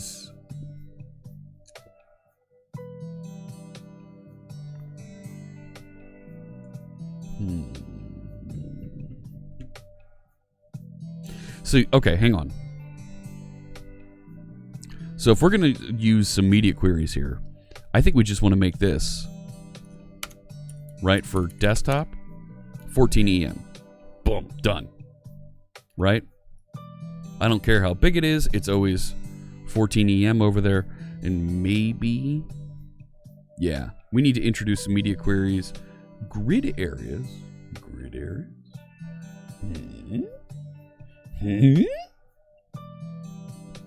Maybe that's a thing. It could totally be a thing. Seems good for desktop. Yeah, I think you're right. That's good for desktop. I'd really like the copyright. Right, this to overlay the left menu. Right? Or maybe not. I also feel like, right, the body should have a minimum height. Why use grids over flexbox or other options in CSS? Well, we are using flex grid here. Amy was suggesting using the flex grid for the outer layout. Use the flex box for the inner things that we're going to do. Right, so we've got the outer layout mostly working here. If I'm going to set up a media query around this, right? Check this out. I can say media desktop. Boom.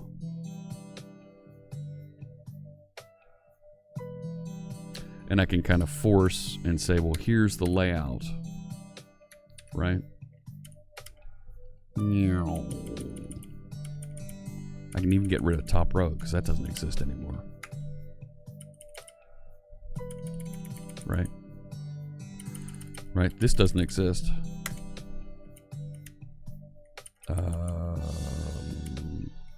This doesn't exist. There's the aside top row, the navbar brand.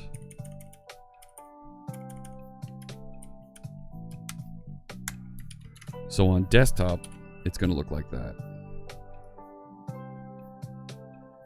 That's a problem. What other desktops do we have? Media.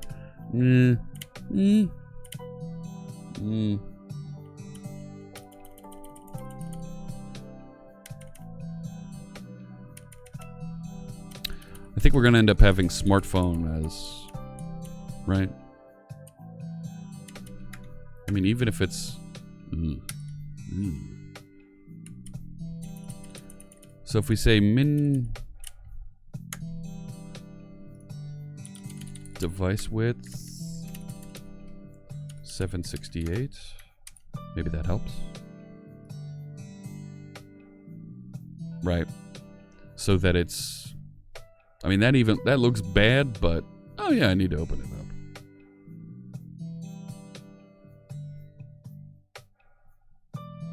You're right, the video on demand is not as fun, right? I mean, to be perfectly honest, the video on demand... It's illegal in 9 countries. It is. It's illegal in 9 countries. I can't tell you which countries. No. We can probably guess what they are. Anyways. It doesn't matter because... Danger's my middle name. It is. Let's see here. Just double check. Feeling good. All right. Looking. What? We'll come back to that later. So I think we're okay there.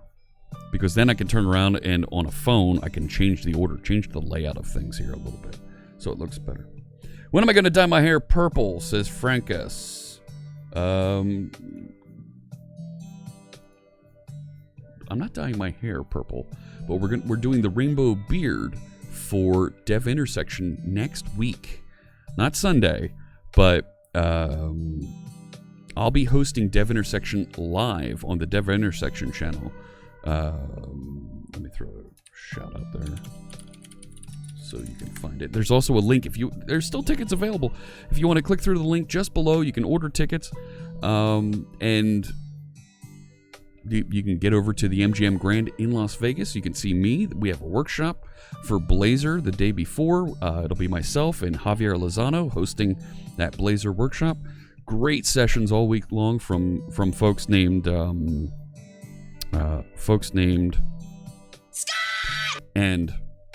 Scott and other people too, like me. But if you want to go to it, I'll have the beard rainbow from Tuesday on that week. I'll be meeting with people that I work for and have a rainbow beard. As a salute to you, all of our friends that helped us get to 8,000 followers. As we close in on 10,000 followers, we're going to have a 12-hour party. I've got some tech folks that I'm going to bring in here. A lot of folks from the Microsoft communities. But we'll bring in a couple of the other live coders also to join us, to write some code together and have a good time when we hit 10,000 followers here on channel.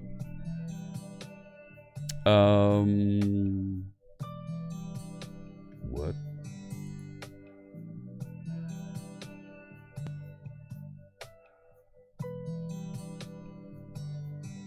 Thank you, Ancient Code. All right. So that media query gives me at least a little bit on this. Amy was also saying the article for the body, we could put some left padding on that to clean that up a little bit here. So I don't think...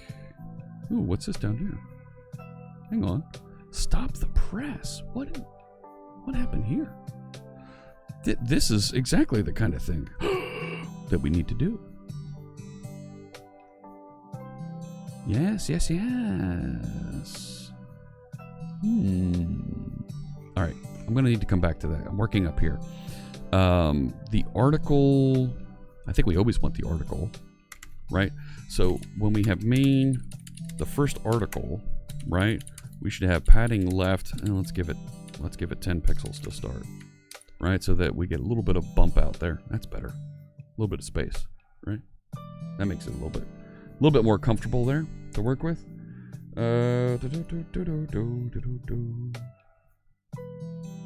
So awesome, says Frankus. Yeah.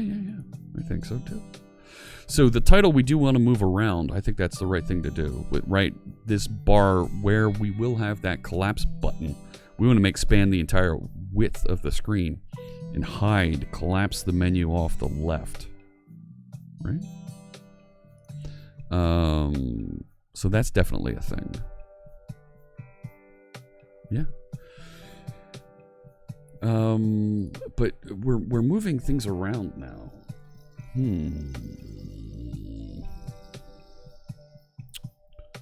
Right, so it's marked as an aside, so we would want the aside then to be the entire width. We're going to change, right, thinking out loud now, right, so we have this when we're only a screen and we're this wide, but when we're smaller than that, when we're a phone, right, so if I say at media, and let's say smartphone. So minimum device width 320 pixels and maximum device width 480. That's not right. I feel like that's too small, you know?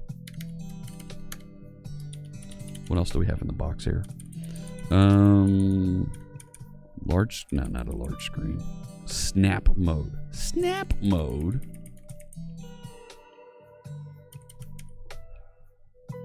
What if we took this and said max device width?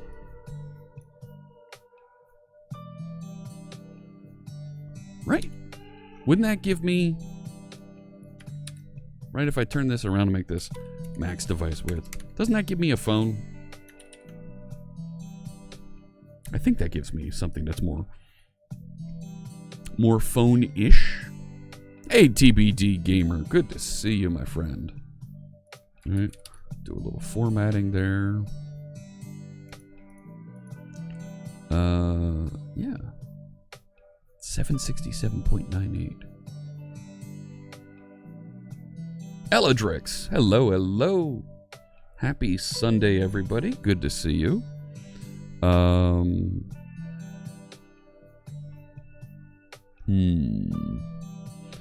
Let's do that 0.98 so that it's just smaller than that. Okay. I'm going to want to put the this top row, navbar dark, which those aren't a thing That's a bootstrap thing. I can get rid of that.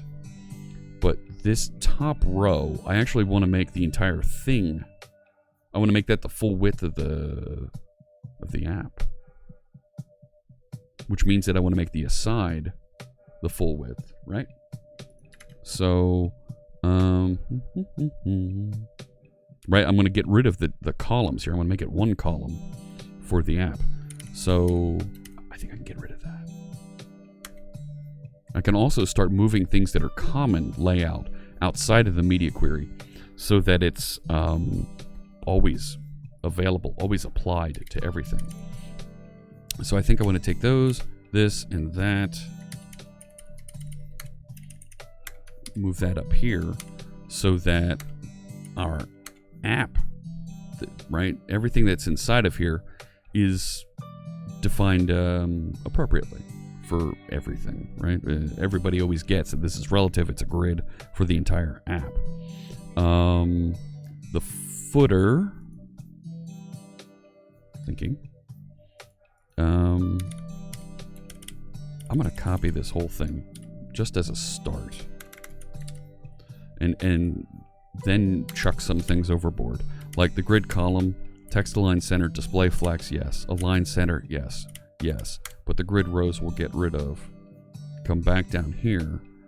So the only things that we're really doing are positioning in here. Right? We can get rid of that and that. And that should now be positioned appropriately.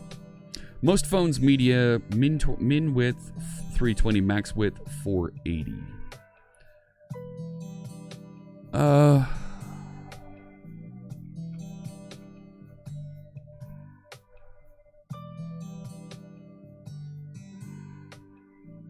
Max width 480 on a phone?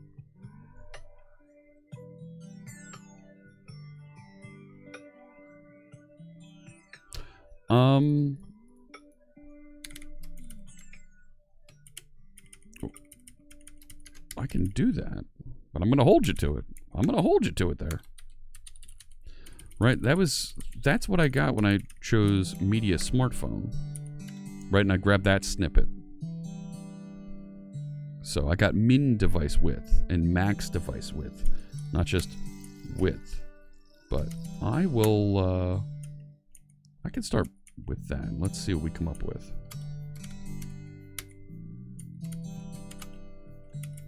Let's see what we come up with for the phone in there. So, thinking out loud, right? And this is min device width. Maybe it should be min width. Right? And change these to min and max width.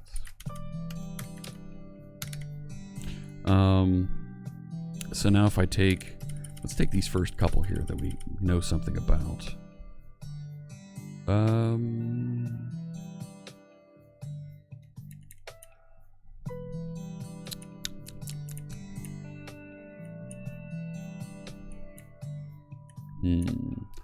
Let's start with these and turn them into the phone versions. So I think Ancient Coder was right. We only want to have one column. So actually, I think I can just get rid of this. The rows. So we're gonna have we'll have the title up at the top, which let's say is 100 pixels. We'll fill, and then the 50 pixels at the bottom. Main is in the only column that it's in, but we're gonna start it from 2 to 3. The footer's in the only column. It's not going to be 2 to 3. It's going to be 3 to 4. And the title, the aside, right? Where the aside was, yeah, let's take. So now I'm looking at the aside here and think we need to pull the common definition things out of there, like the background image. But these are, don't need those for this. The Z index I'm okay with keeping up at the top like that.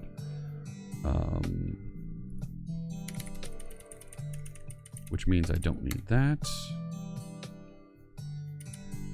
Don't need that. Don't need that. right? So now my aside, where'd it go? Let's put it here, right? The aside is effectively my left menu navigation bar. There's only one column, but I'm not going to have it from 1 to the end like we did in the first column. We're going to only have this go from 1 to 2, so that's only one row. And the footer is grid row 3, 4, right? That's fine. Oh yeah, we need to pull that justified content center out. Yeah, I've already got it pulled out. Just do that.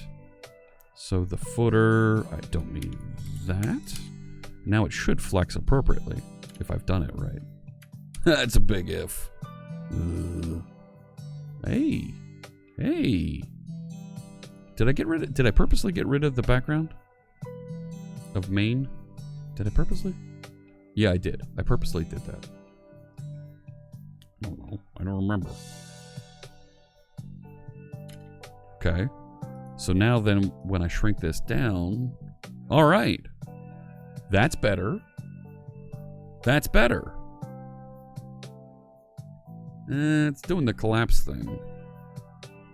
We've got to figure that out. But that's... not bad. Not bad. Right? We figured out some some CSS. I don't know.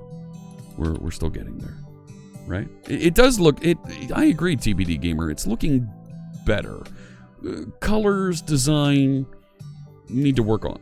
But layout, we're not using Bootstrap, and things are moving around a little bit better. I think we can agree to that. But we're learning about how to do the layout, and that I feel really good about. Let me do this. This is... Hey, you go away. I wanted to do that.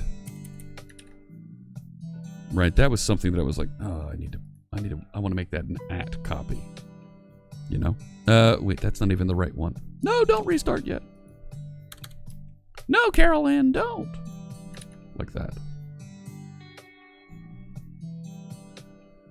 Right? Look at the Blazer Power Gloves.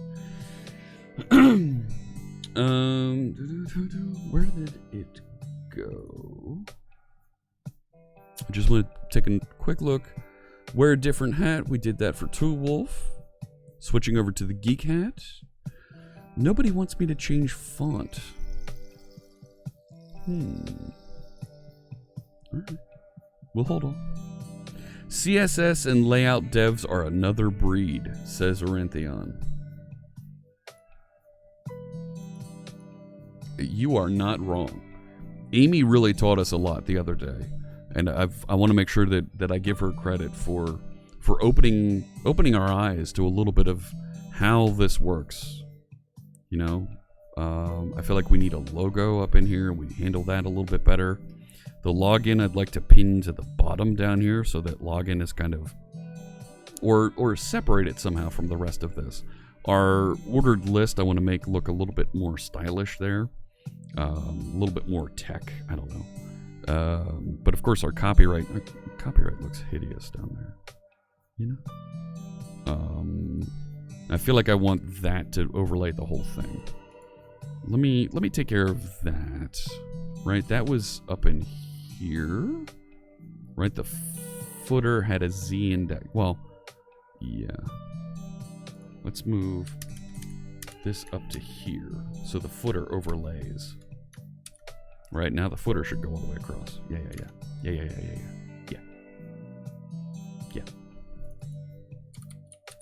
Right, make this hey. Like that. Okay, so now it should be like gray. I want to make that like gray, right? Make the color right. Make it. If I do it like that, not bad. Right, font weight, bold, font size, extra small. Not bad. Not bad. And then the height of that. I don't want 50 pixels, right? Can I make it like 3 EMs? I've got an extra doodad there. Right?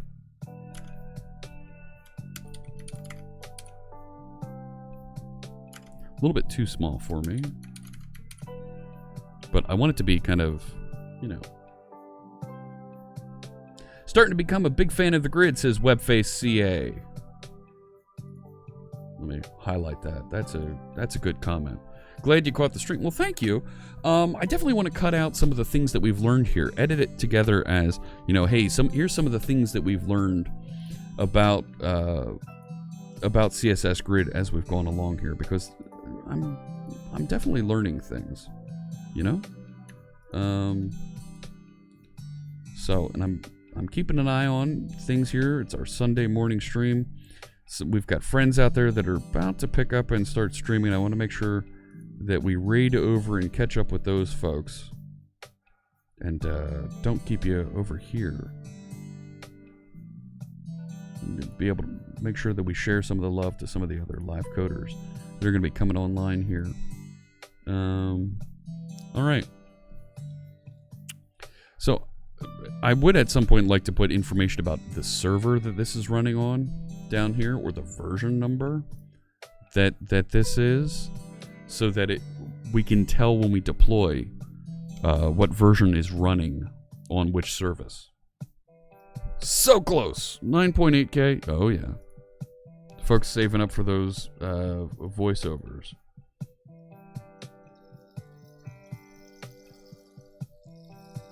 So, okay. Let me ask you, chat room, while I have you here, and as I'm thinking of wrapping up here. Hey, Tofu Lock, it has been a while. Welcome back. Let me ask you, if you're saving up for me to do a voiceover, what are you interested in having me say here for your voiceover? Drop me a line there in chat. I'm curious.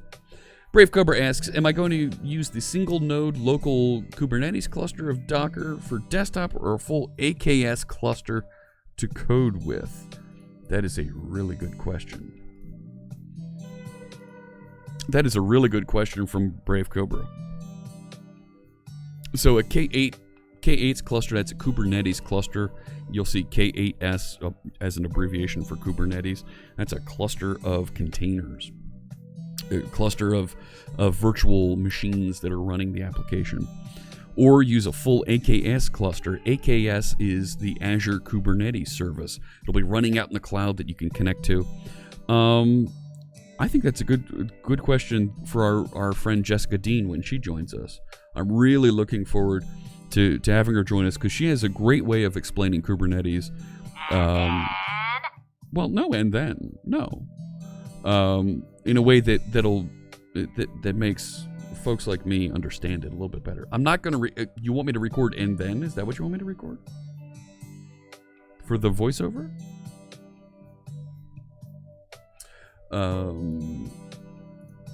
Let's see here. Let's do this. That's.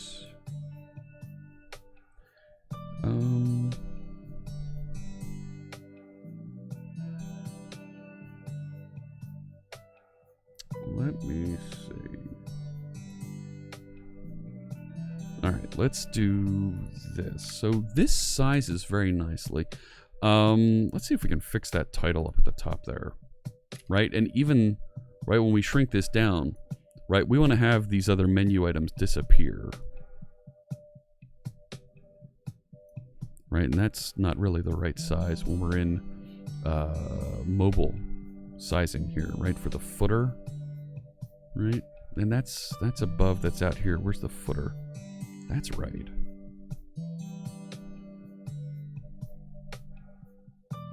So the footer, instead of being like this, we can do like that. And that should well, that didn't work at all. Better right there. Right? This is not quite right. We don't want it to be 100 pixels. We should have this be 1FR, actually. So that it takes up as much space as it needs to. There we go. Well...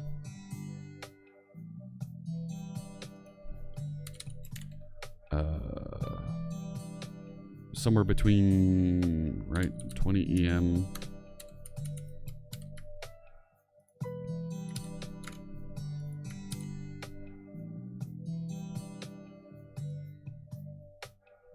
Maybe min? Min? If I make it min.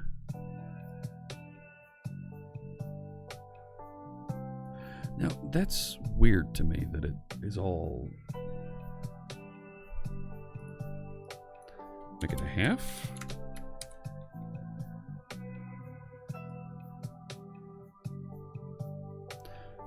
This isn't feeling quite right. Why it's sized so big like that. Why does it think it needs to be that big? 625. Right?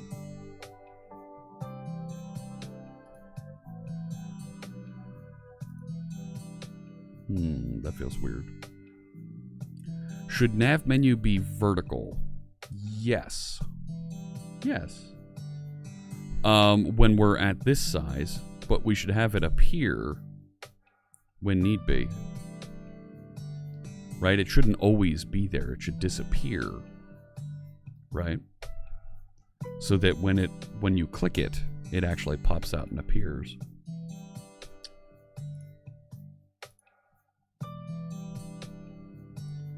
Keeping an eye on things over here.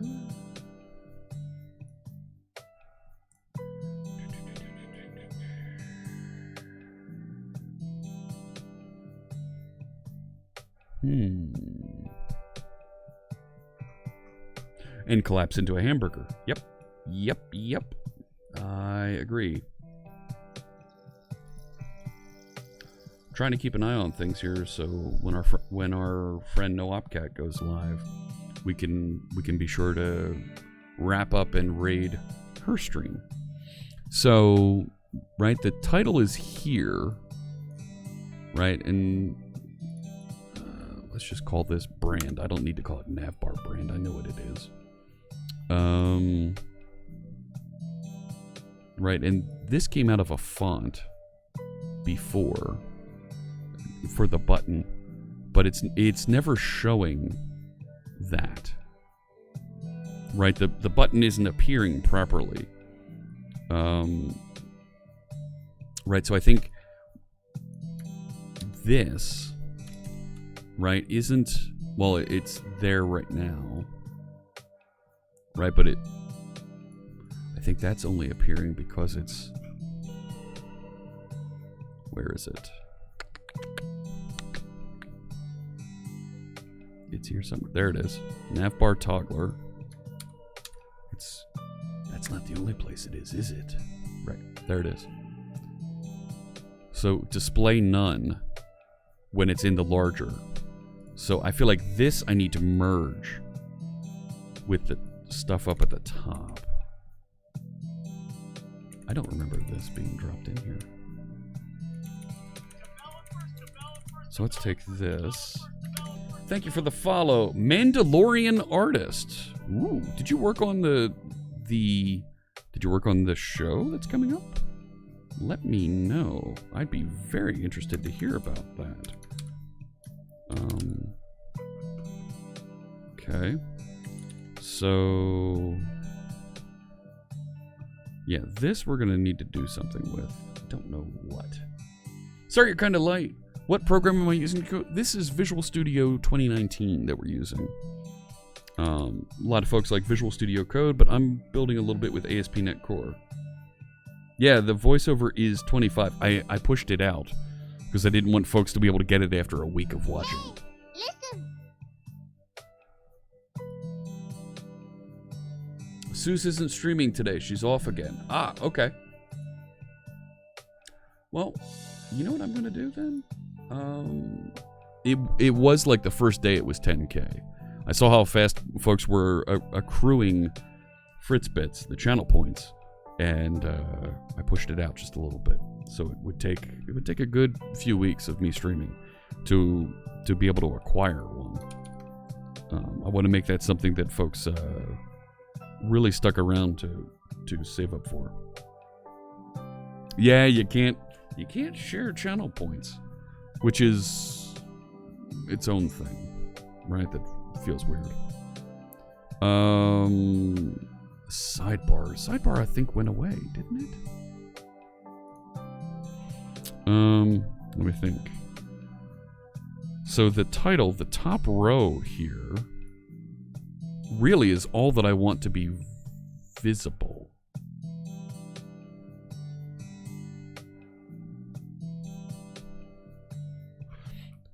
Right, because nav menu CSS class. Right, there it is. Right, this is the visibility of the actual menu. But if the button doesn't, well, it is appearing. It's just not showing. Yeah, Sean's right. We were at 5,000 in an hour on the first day. They went fast. So, hey, Codebase Alpha. Hey, hello. I feel better about how this looks. The about, we need to fix the boxes that we put on this page because we took advantage of Bootstrap to place those, but we'll turn this into Flex Grid and have these appear and place them here appropriately. So it's won't be too hard to fix, but we'll need to spend some time fixing it. And it'll also get rid of a bit of the div soup that we have there. Right, there was a lot of divs on that page. We're going to clean that up a little bit, I think. Make it easier to deal with. But, alright. The brand here, so let's fix that. Right, I think that's something we can just drop up at the top here outside of everything. Right. These are layout concerns. Let me put those first and put some of these style concerns down here. Right? So A dot, I just called it brand. Right? Text align, center, text decoration, none. Font, can we say 1.5 EM bold? Right, and then what's the font face? I'd like that one. Right, so that should make... I need to restart, don't I?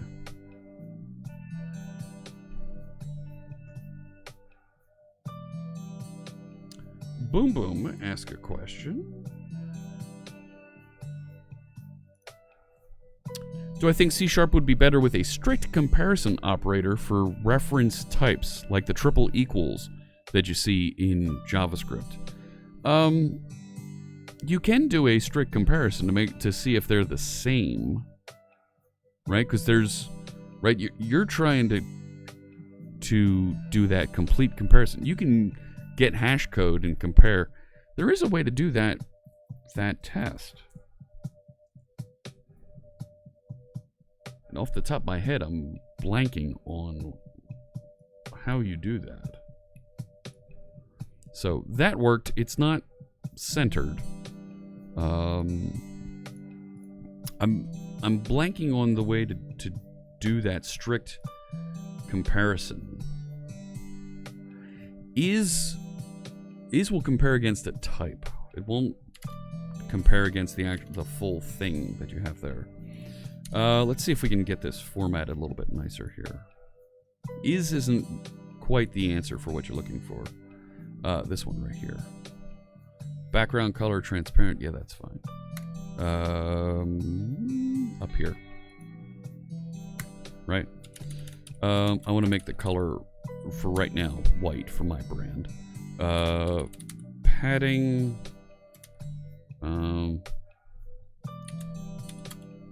2 on the top and bottom, but on the sides, let's put auto. No, that doesn't do anything. You make me sad.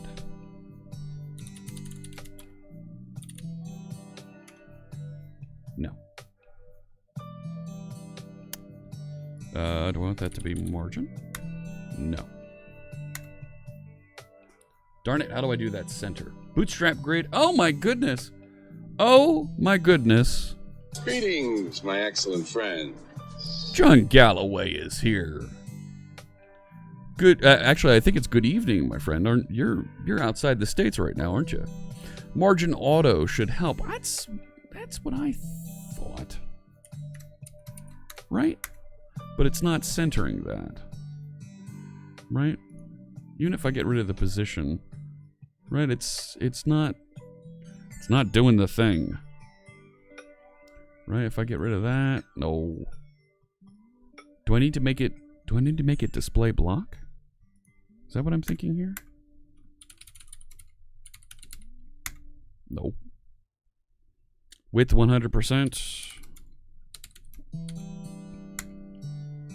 Well, if it's width 100%, then I can do text align center, right? And then it kind of works, right? I can get rid of the margin at that point too, right?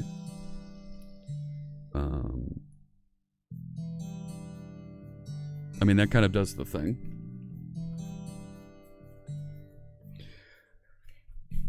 Yes, I am de-bootstrapping. That's totally a thing. De-bootstrapping, right? Yeah, so if I do text align center and I do width 100%, right? I mean, hey, we had that working. And we had this also, right? Like that. How did I...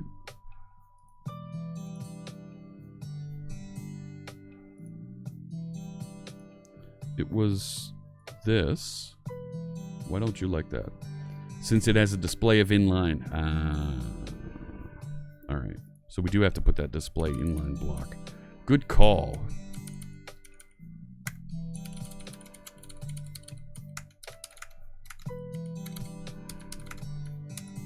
That's not it. That is. There we go.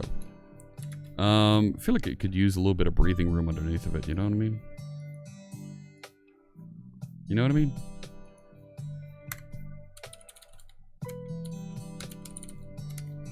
Right, if I give it 10 pixels, that's 5 pixels.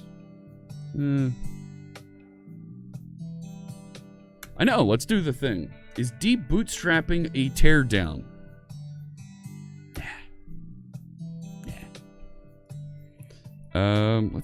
Let's say margin, the top and bottom. Let's give it 5 pixels on both sides and auto around it. Refresh that. That's all right, right? And it's still a link that'll take me back to the root. So when I go to over here, I can still jump back. Yeah, that's not bad. Got to fix the login button. Got to get rid of the bullets over here, but not bad. Right, if I log in, this should still route me out to auth 0, log in. We should get my items down the left side here because I'm logged in. There we go. That's not lined up right anymore. Only because we haven't worked on the layout of our login stuff and the font is hideous. But we will adjust that. Do I get tired of listening to the same background music again and again and again? I don't even hear it.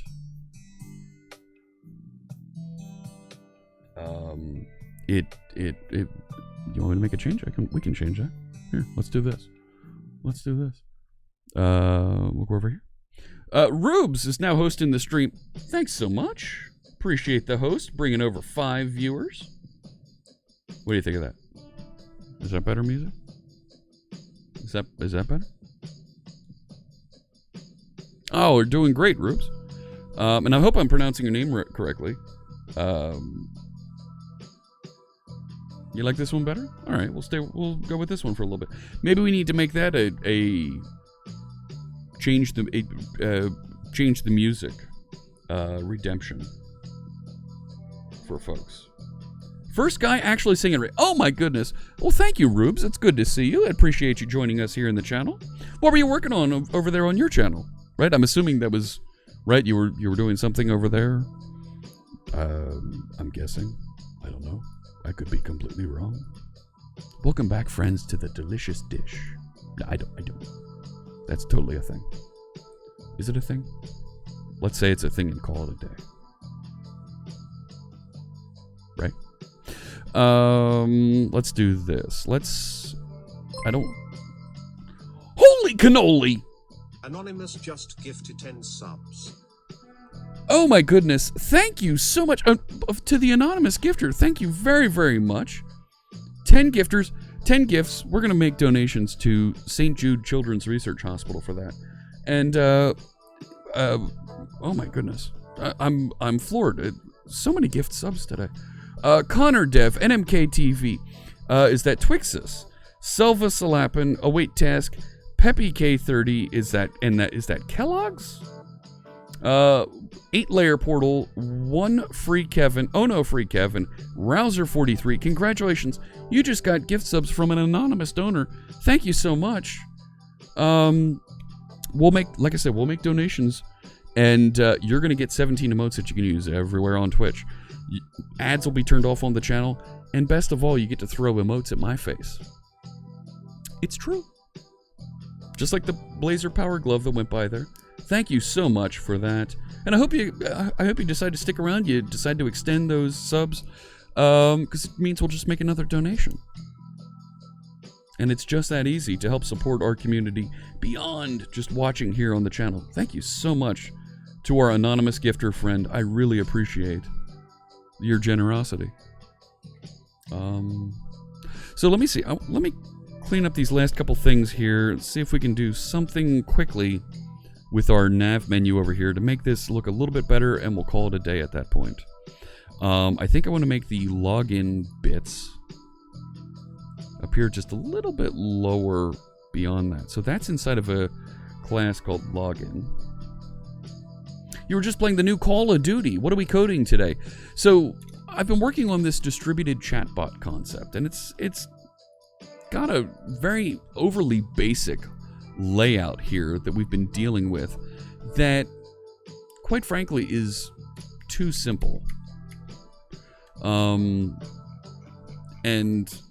we want to put it into a framework where we can start to make it a lot more interesting, a lot more compelling, beyond just being default bootstrap look and feel. So I'm making this left menu bar a little bit cleaner, a little bit nicer, especially as we collapse here. We'll fix this so that it fits things a little bit better. And right, because when you're on a phone, you want to be able to see this. And we'll start putting some more design behind it, but we're cleaning up the layout so it make it a lot easier for a designer to be able to interact with the site, with the application. But this is concerning. My configuration isn't loading here. When I click over into channel configuration, current channels, and it's not showing me that it's joined to any channels. So I wonder if I've got something broken there. I mean, see if I tell it, if I tell it to join this channel, looks like it tried to do something, but it kind of fell apart here. Right? Did I break something over here? Yeah, something happened to my Signal R connection. Looks like it's connected. But is it really? Nope. Something happened and got broken. My connection to interact with the bot is now completely broken. That's going to be a problem. That's going to be a big problem.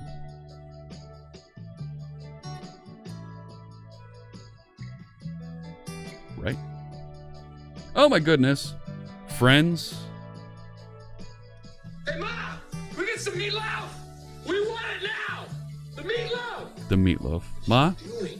I never know what she's doing. She wandered in. It's so good to see you, Mom. Thanks for tuning in. Let me see here. Oh, the closed captioning, is that wrong? It happens. It happens. Yeah, but that's completely wrong, where I'm losing the state. Connecting back and forth to the server. That's going to be a real problem. This is, yeah, right? And trying to connect in over here. Yeah, I understand that there may be a problem with setting up that extra SignalR connection that's giving us a little grief there. Thank you for the follow. Is it Code Rinex? Code Rinex? Or is it I don't know. Let me know. I want to make sure I pronounce your name correctly, but thank you for joining us. I appreciate the follow. Gosh. So, could it be when I move the login stuff? No, because the other pages here work. This is a SignalR thing, right? When I look at this, line 26 over here, right? It's trying to connect to SignalR. It's trying to connect to the hub connection and it's erroring out, right? And it's saying cannot start it that is in a disconnected state, right?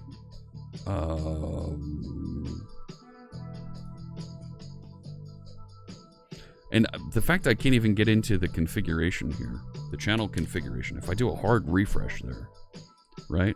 It's still loading, and it's trying to, wait a sec, wait a tick. It's still trying to do this same connection here and erroring out. Oh, sure, John. We can have the config have a cog icon next to it. Sure. Let's take care of that real quick while we're here. And there's something with that SignalR connection that doesn't feel right. Let's go to the nav menu. Configuration. So right now it's just a nav link there. You go away. So right, this we can do something like that. And John's suggesting we do OI cog, and that'll look better. I don't think it was the login stuff that we moved. It's something with the connection back to the server with SignalR that's kind of misbehaving. And our friend Brady Gaster, who works on the SignalR team, was saying there's something peculiar there that can misbehave for us. So I'm not quite sure. Which means that all of our other things that connect out to it aren't going to behave properly either. So let me restart this. See if we can do some diagnoses around that SignalR bit. Just to make sure we didn't break anything, you know? So, how are things, Diddle Dan? So good to see you.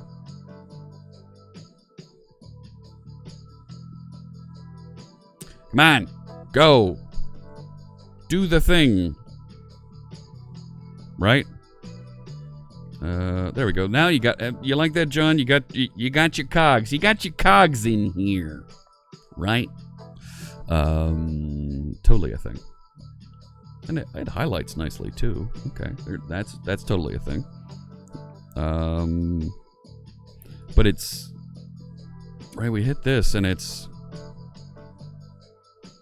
we're dead in the water here. Right? And if I try to restart that. So what's happening here? Right, it's the app content that's there isn't replacing it. You know? You know? I know you know. Right? If I look at the network, there it is, trying to get the configuration. Right at the top, does a couple health checks, but nothing. I've lost it. That's right. John Galloway is so influential, he put a cog in my application here. Thank you for the follow. A Dangerous Mix. Welcome. I look forward to seeing you in the chat room. So why?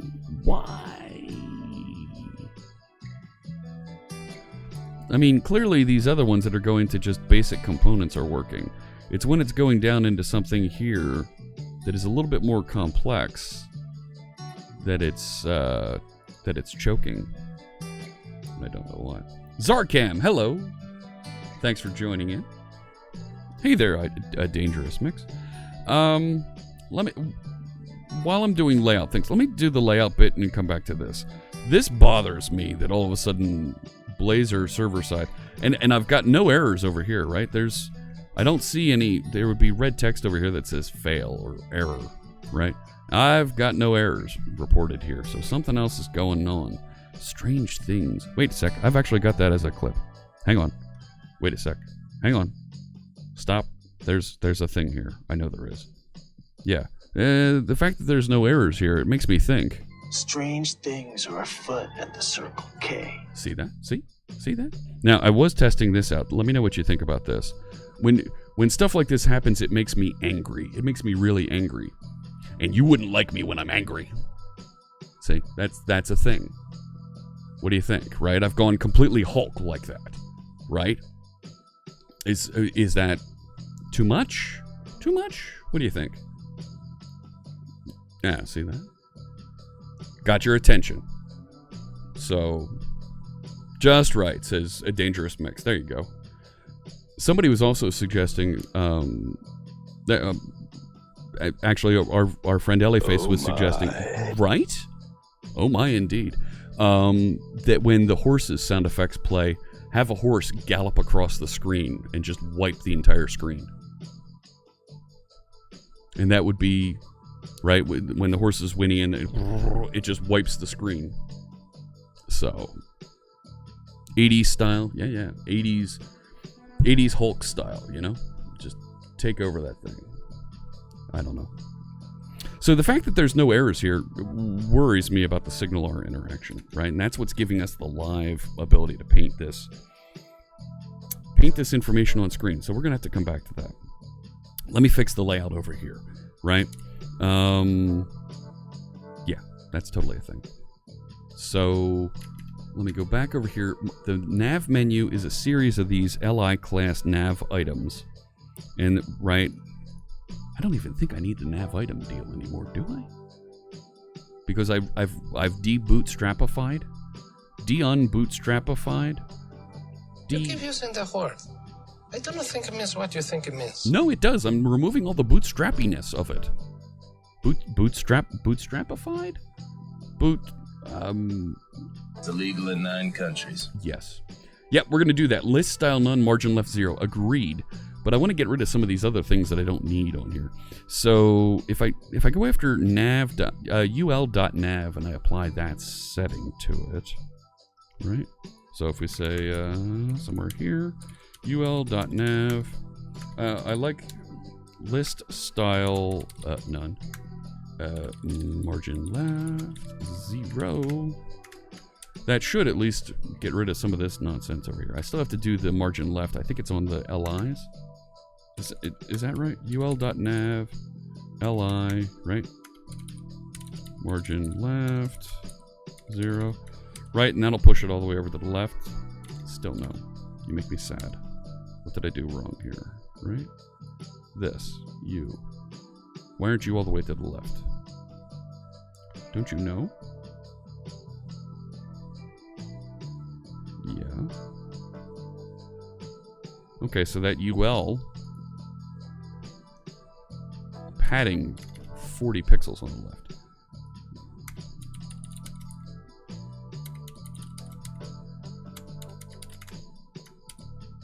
Deal with that. There we go. I don't think I want to make it 0. Let's see if we can give it a little bit of space. 2. Need to give it some units there, know what I mean, Vern? That's better. I think we also want to say... Can we get rid of that one? Cool. Let's also say ul.nav, put the anchors in here, and text decoration none, so we don't get the underlines. Much better.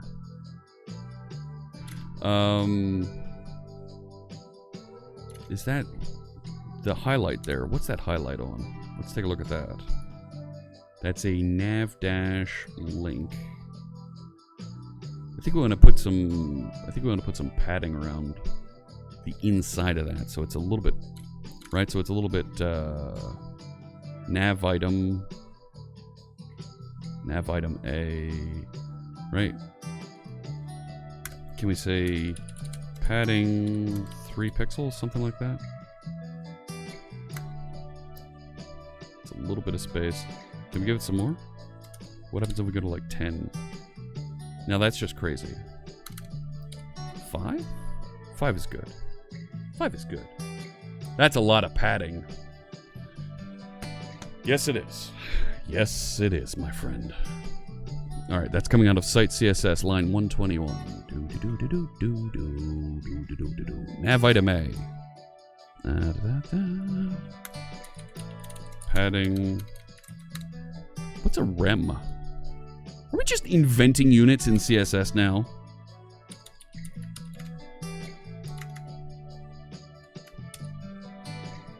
There we go.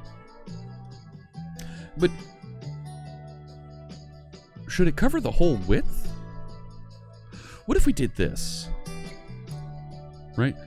Top right left. So if we did 5 pixels, 5 pixels, 5 pixels, and we make the left 15 pixels. Right? And then, yeah. We make, where'd it go? This one. Get rid of that. So that it fits the whole way across. Or not.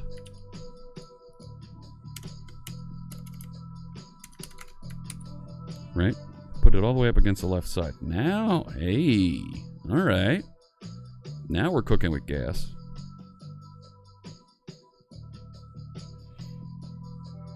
REM popular beat combo led by Michael Stipe. You're not wrong. Yeah. So we got rid of the underline on the nav links. The FritzBot code, is it open source? Yes, it is, Zarkam. It's called PixelBot, Quiltoni PixelBot right now. You can find it on the GitHubs. On the GitHubs? I guess I can say that because people call it the Visual Studios, right? There's a link to the source code. So that is working, right? While that stuff isn't. Now let's see if we can fix the nav items at the bottom for the login. Maybe we just turn it like these, right? I mean, they're not nav links, but, you know, maybe we do the same, right? Same type deal like that, except for the login stuff? Maybe? Is login anywhere in here? Nope. Good.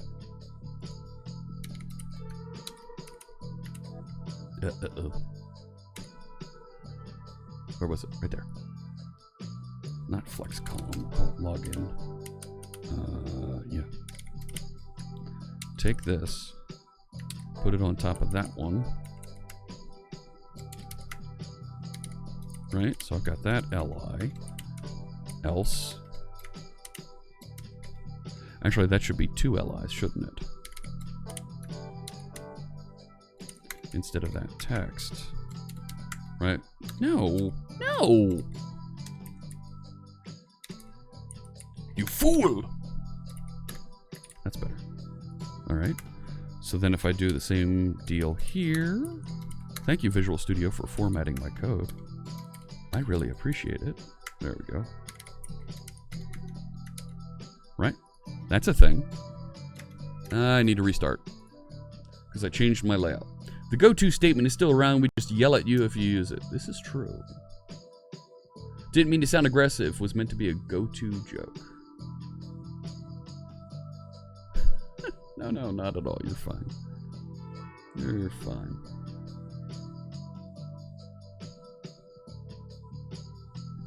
Thank you, Ancient Coder, for the moderation there.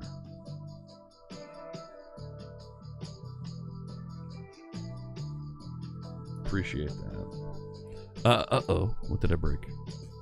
Main layout. Uh-oh. Oh, I forgot to close the UL. Isn't that interesting that Blazor server side will break if you don't have well-formatted if you don't have well-formatted HTML? Isn't that interesting? Makes me feel good. Like, no more, like, disgusting HTML that you're pushing out there to the browsers. So, here we go. Let's see what this looks like.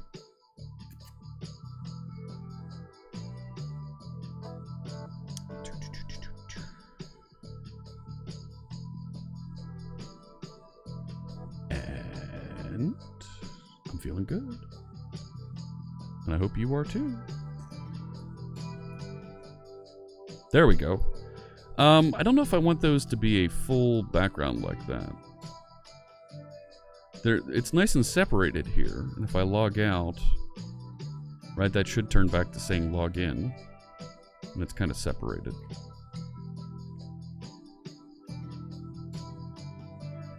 I'll live with it for now. But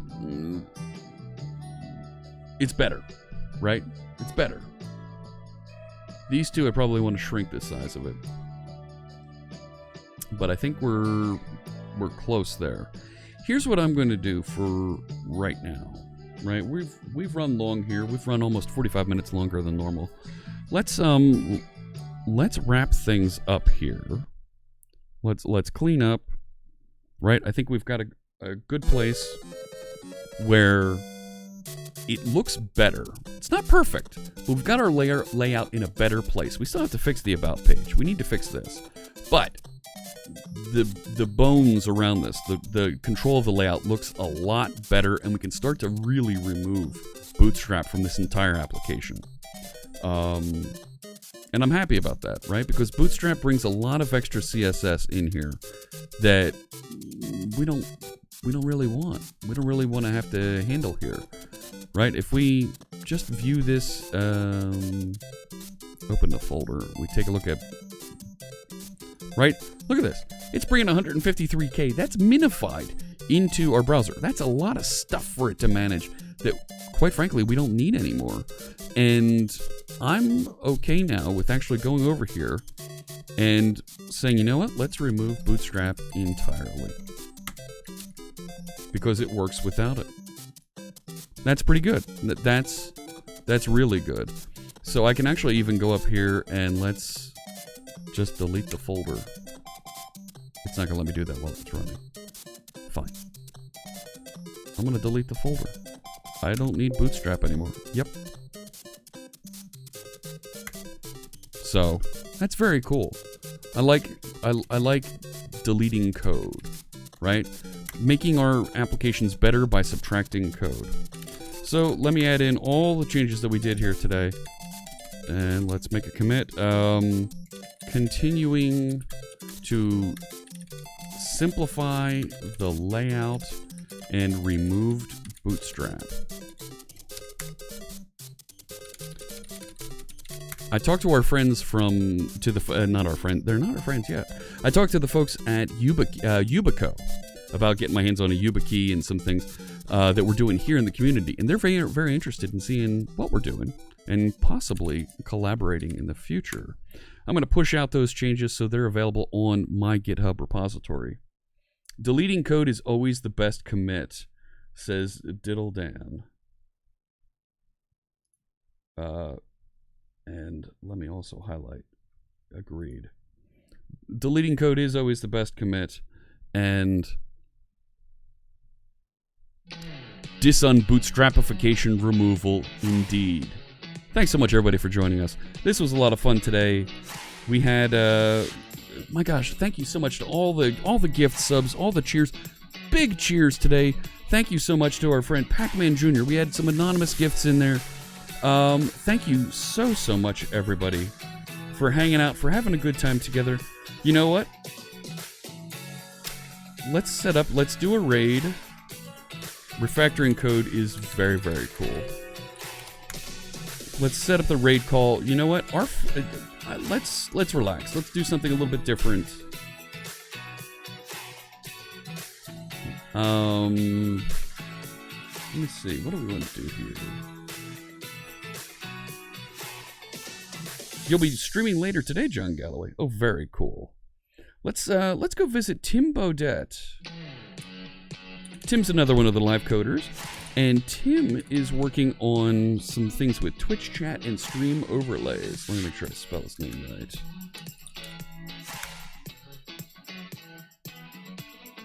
Trying to get that raid.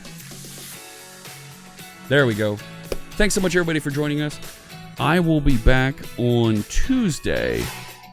Tuesday we'll be setting up, and I'm going to try and clear out the rest of these CSS things. I'm going to try and fix that issue that we have right now with SignalR.